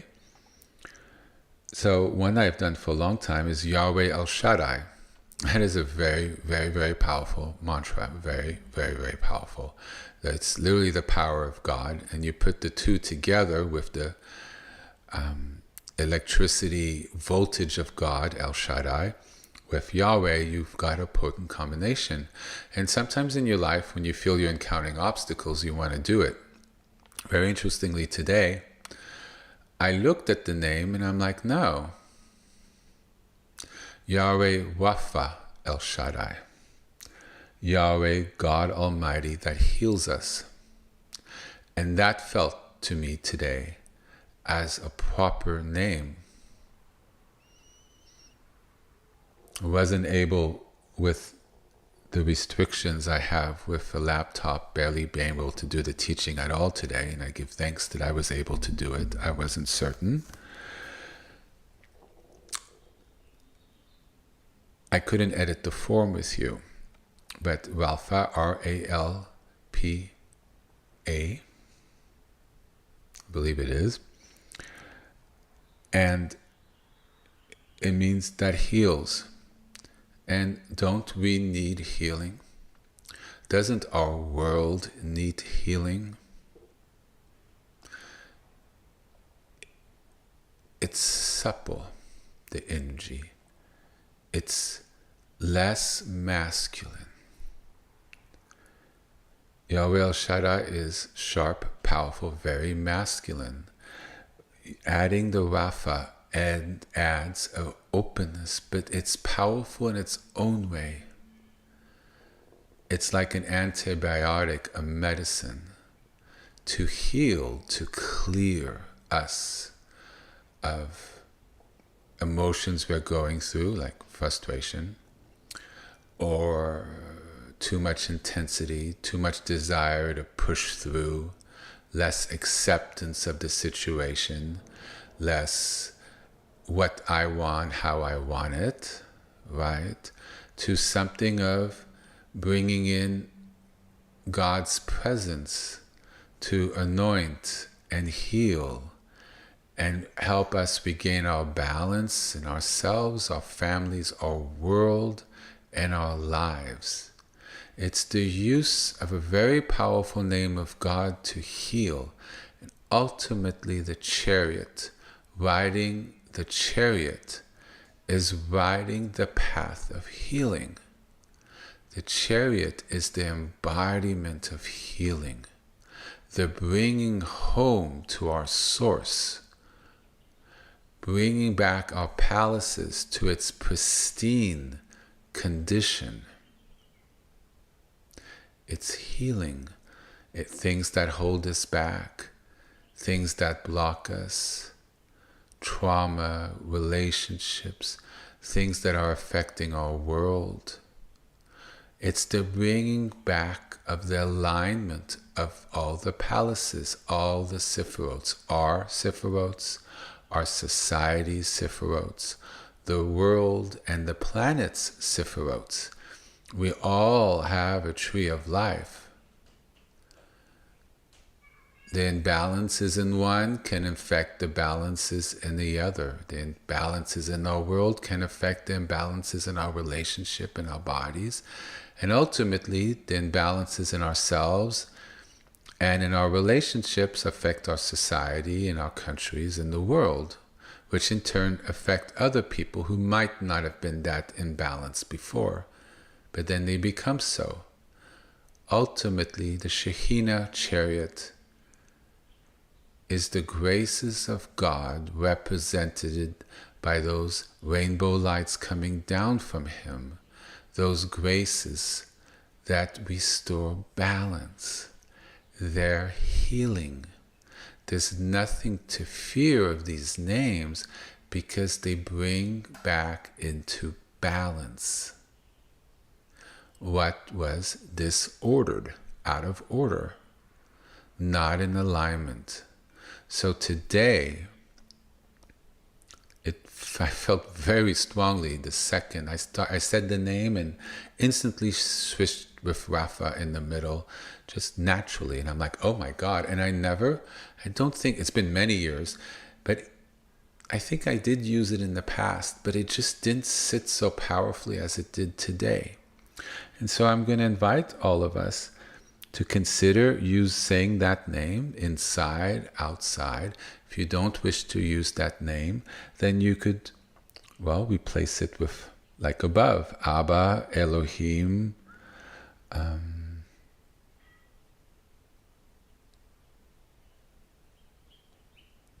whatever, Emmanuel, whatever name of God you wish to choose, you could replace Yahweh with that name to where you feel more comfortable.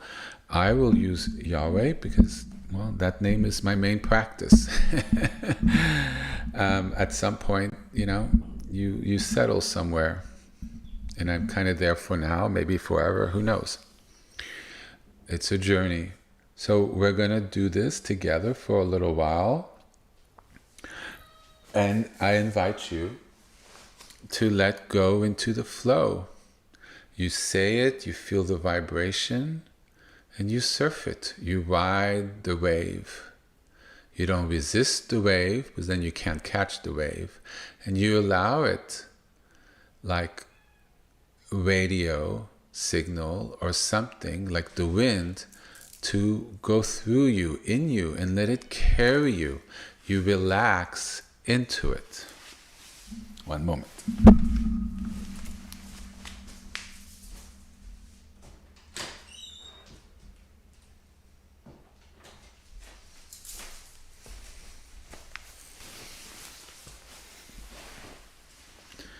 My sound engineer is back. My cat had left us. So do we see? So it's just allowing the Shekhinah in, and there's nothing to fear, and there's no such thing as being unworthy. That's a block, a self-imposed block. God has his hand outstretched. The Shekhinah is everywhere on this planet and infused in everything, otherwise it can't exist. Do we connect? So we have to reach out and connect. And by saying these mantras, we are manifesting a sound with our desire to connect. And because we're in our prayer space, it's a safe place to release. We're not going to walk into a wall. We're not in any danger. We're inside. We're in a safe place. So we say the name, and we work and understand these energies, and we let go into it. Say it continuously, say it a couple times, then say it again. It's how you feel to do it. There are practices when you say a mantra for years. Well, you can for years, but not continuously, for an hour or two. But it depends on the mantra, it depends how you feel, depends how your body is, depends on your abilities, it depends how it works for you at that day and time, that it's not going to be too much. Yeah, so there's a whole range here. So I got out my prayer beads. It helps anchor me, and honestly, I'm so using them that when I recite, I like having them, and it blesses them. And I just kind of like that tradition of, I have 72 beads.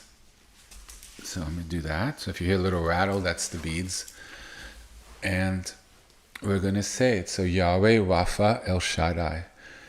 Yahweh God Almighty that heals us, that heals our world, that heals our society. We're just going to say it with the intent of healing. We're not going to make it about us. We're not going to make it about our situation. We're not going to think about any of that.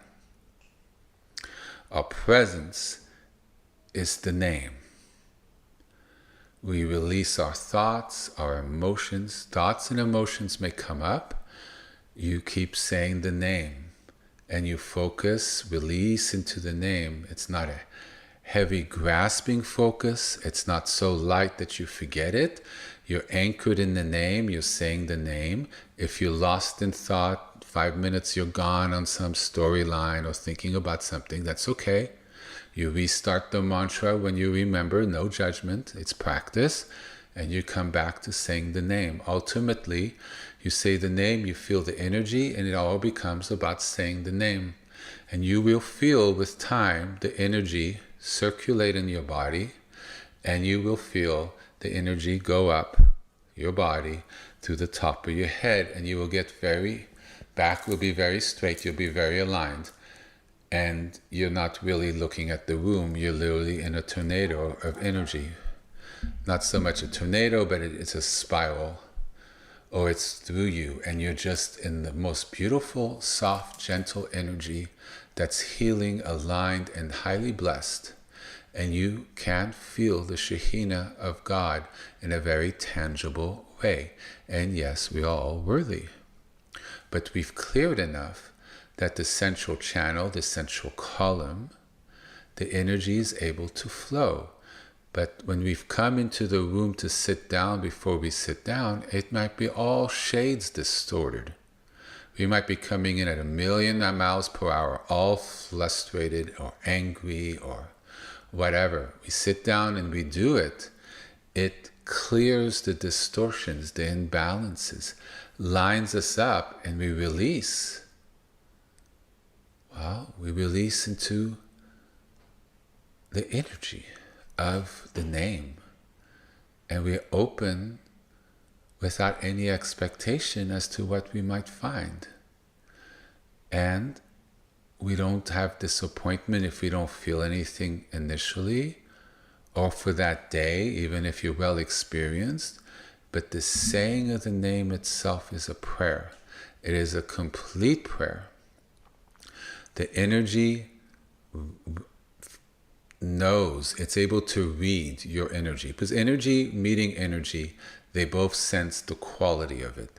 The Shekhinah of the name is conscious. It's God's consciousness, God's blessing. It knows what's wrong with us. It knows our desires. It knows why we're upset. We don't need to really articulate it. It's literally encoded in the energy we're feeling, or in the thoughts we had before. It's all there. So we just literally say the name, and we're sitting in a presence of the divine frequency. We're near or on, depending on what level, the chariot, and we're feeling the radiance of it. And we're bathed in it. We're bathing in the 24-karat light of God. You could visualize the mantras as 24-karat color, 24-karat gold light of the mantra. It could also be visualized as white.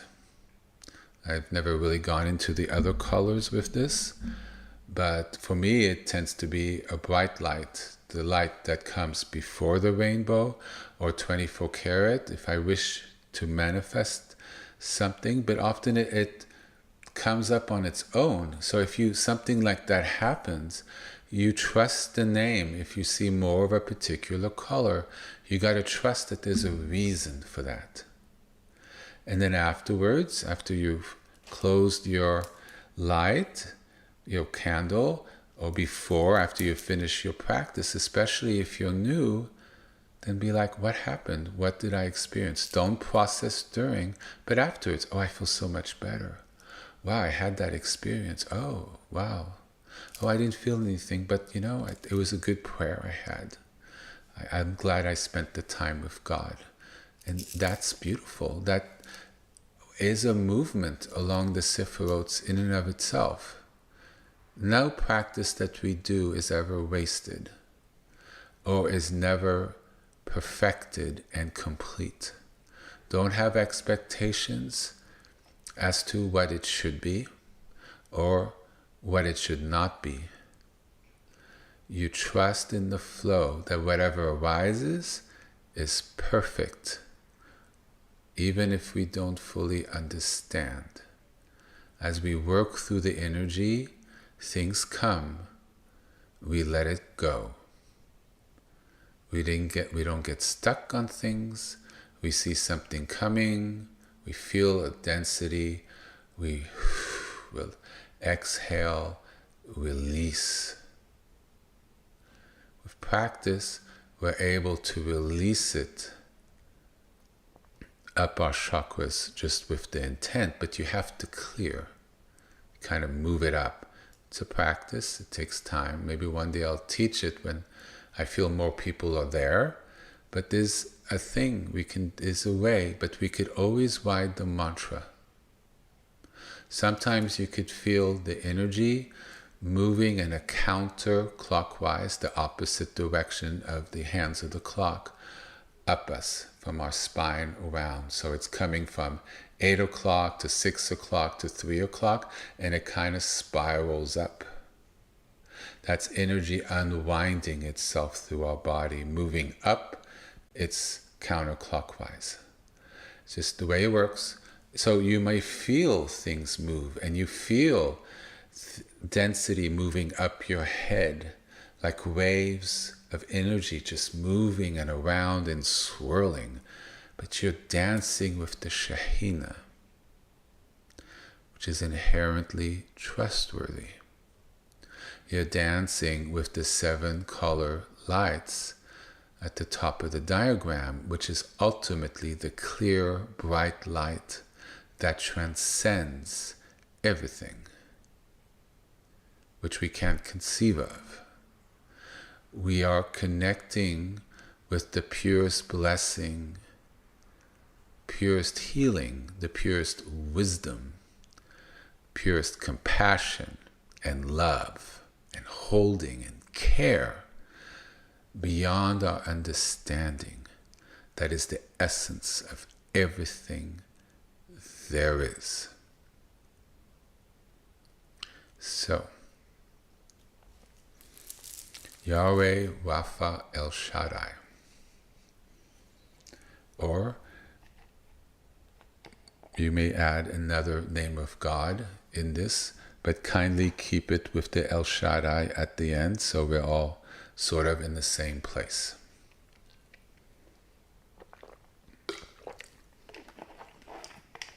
Feeling 15 minutes.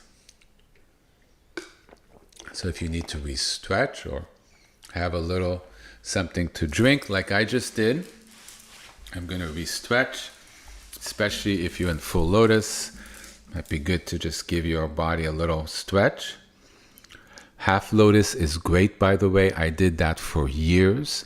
Just that's one leg up, the other one isn't. It's all on my shrine, all on my website.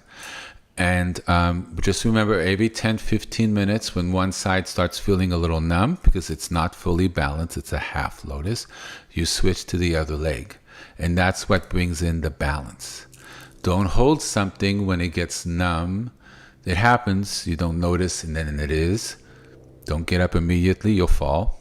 Everybody's done that. Just try to be mindful. And you balance the two. And that brings the balance in your practice. 10, 15, 17 minutes on one, then you flip to the other. That's a really good one, the half lotus. There's also Zen meditation benches, which I used for a while in retreats. I loved.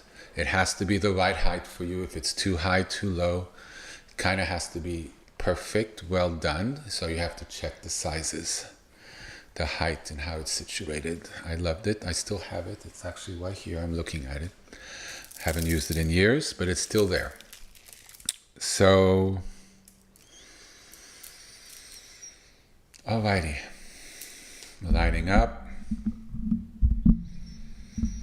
breathing.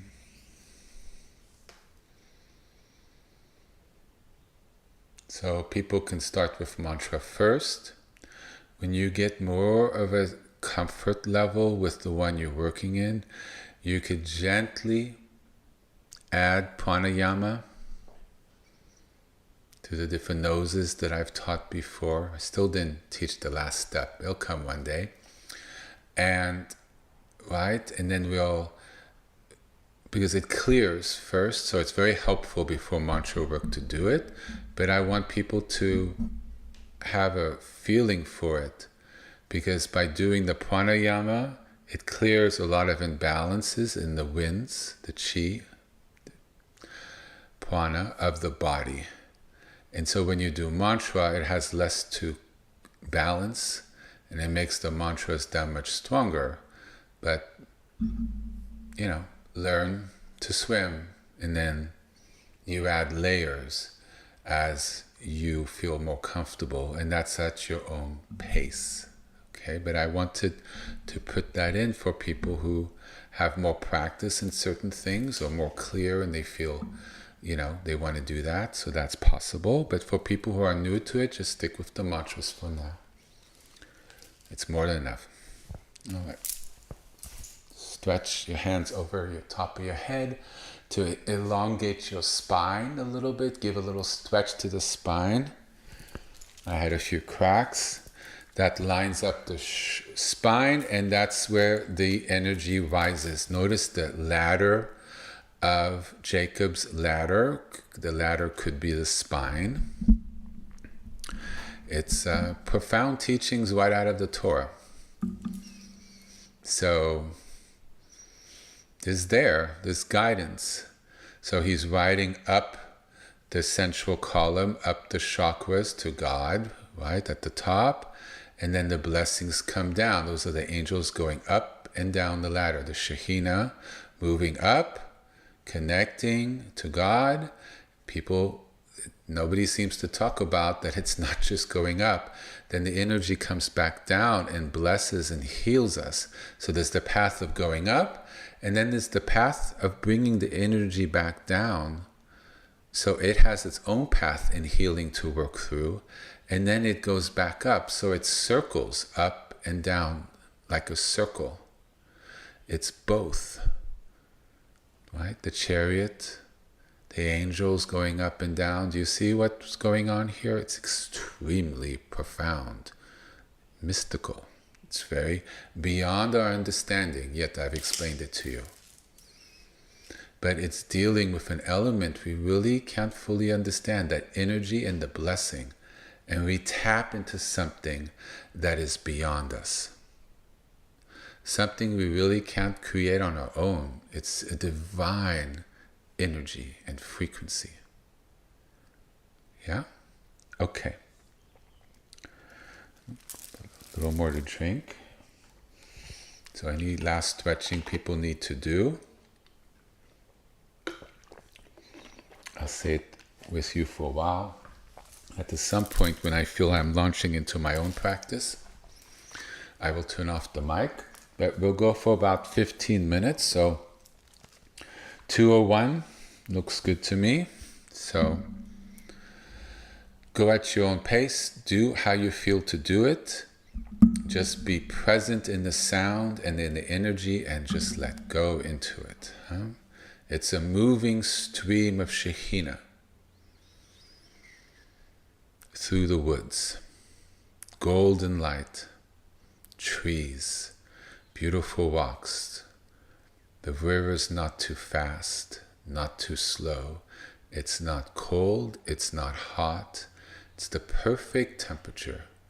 Beautiful sunny day. Birds are chirping. It's gorgeous. And you're just releasing and letting go and enjoying life. So, Yahweh Raphael.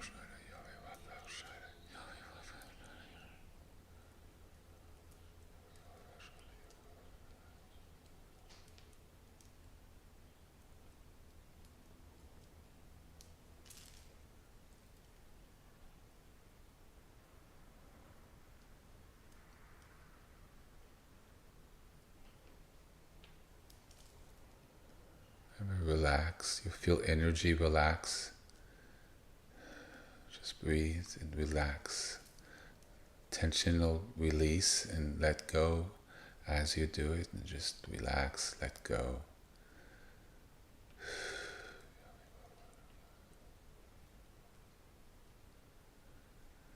Body will readjust.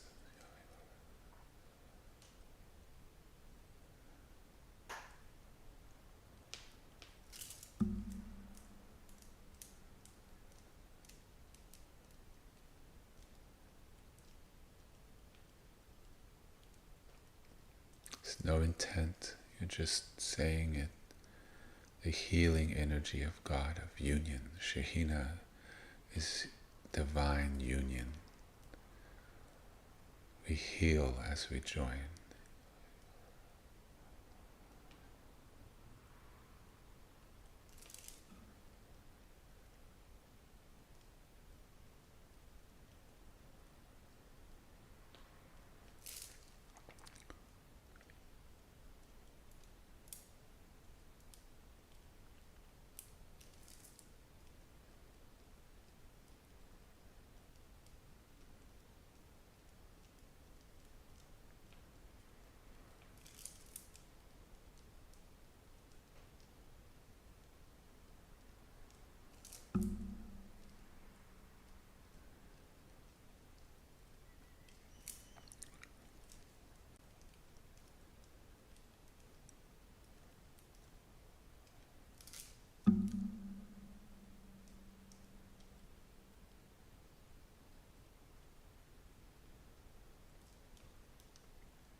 So if there's certain situations or people in your life you want to bring that energy towards, you just bring that image or that situation to your mind lightly, and you bring the mantra into it. You visualize, it's the power of the mind in practice. You use it as a tool. See the situation lightly, and you just say the mantra as if you're sending the mantra through the situation.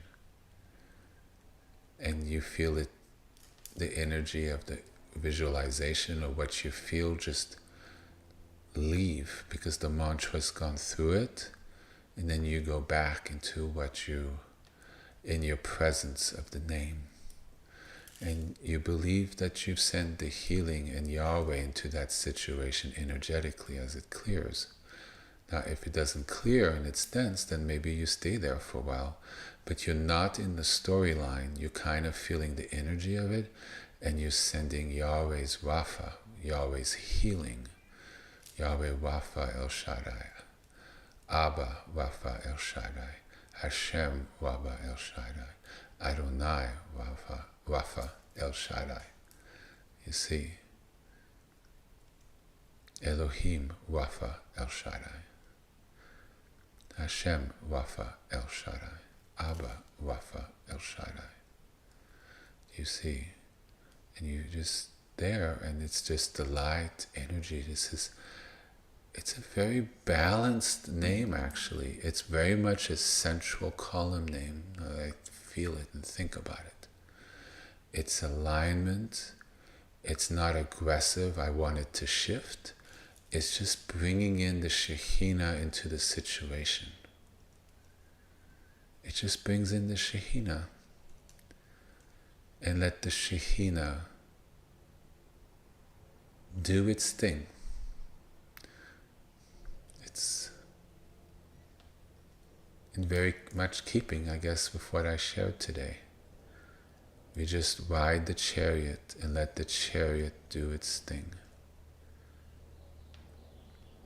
And it's perfect. Yahweh Wafa Shara, Yahweh Wafa Shara, Yahweh.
when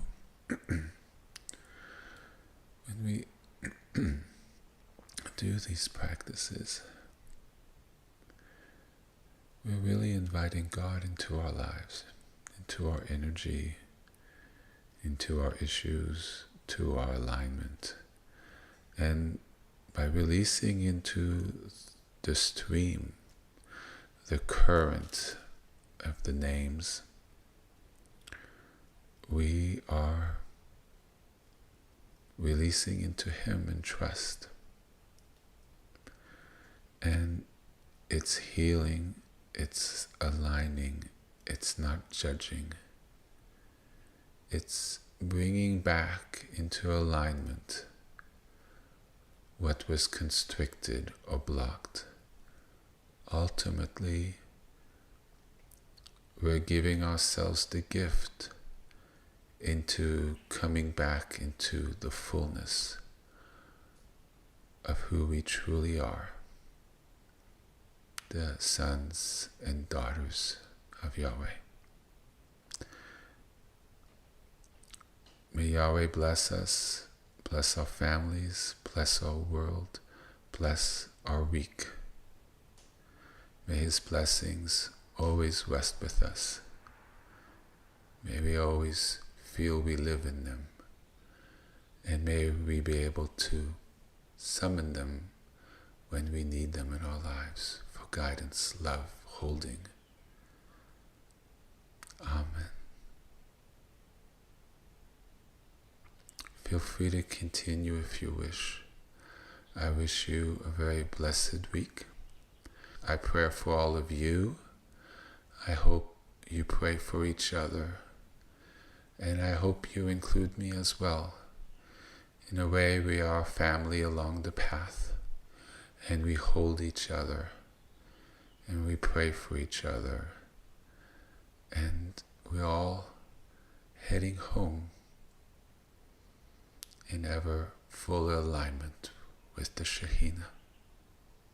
Thank you again, and I look forward to being with you all next week. Bye-bye.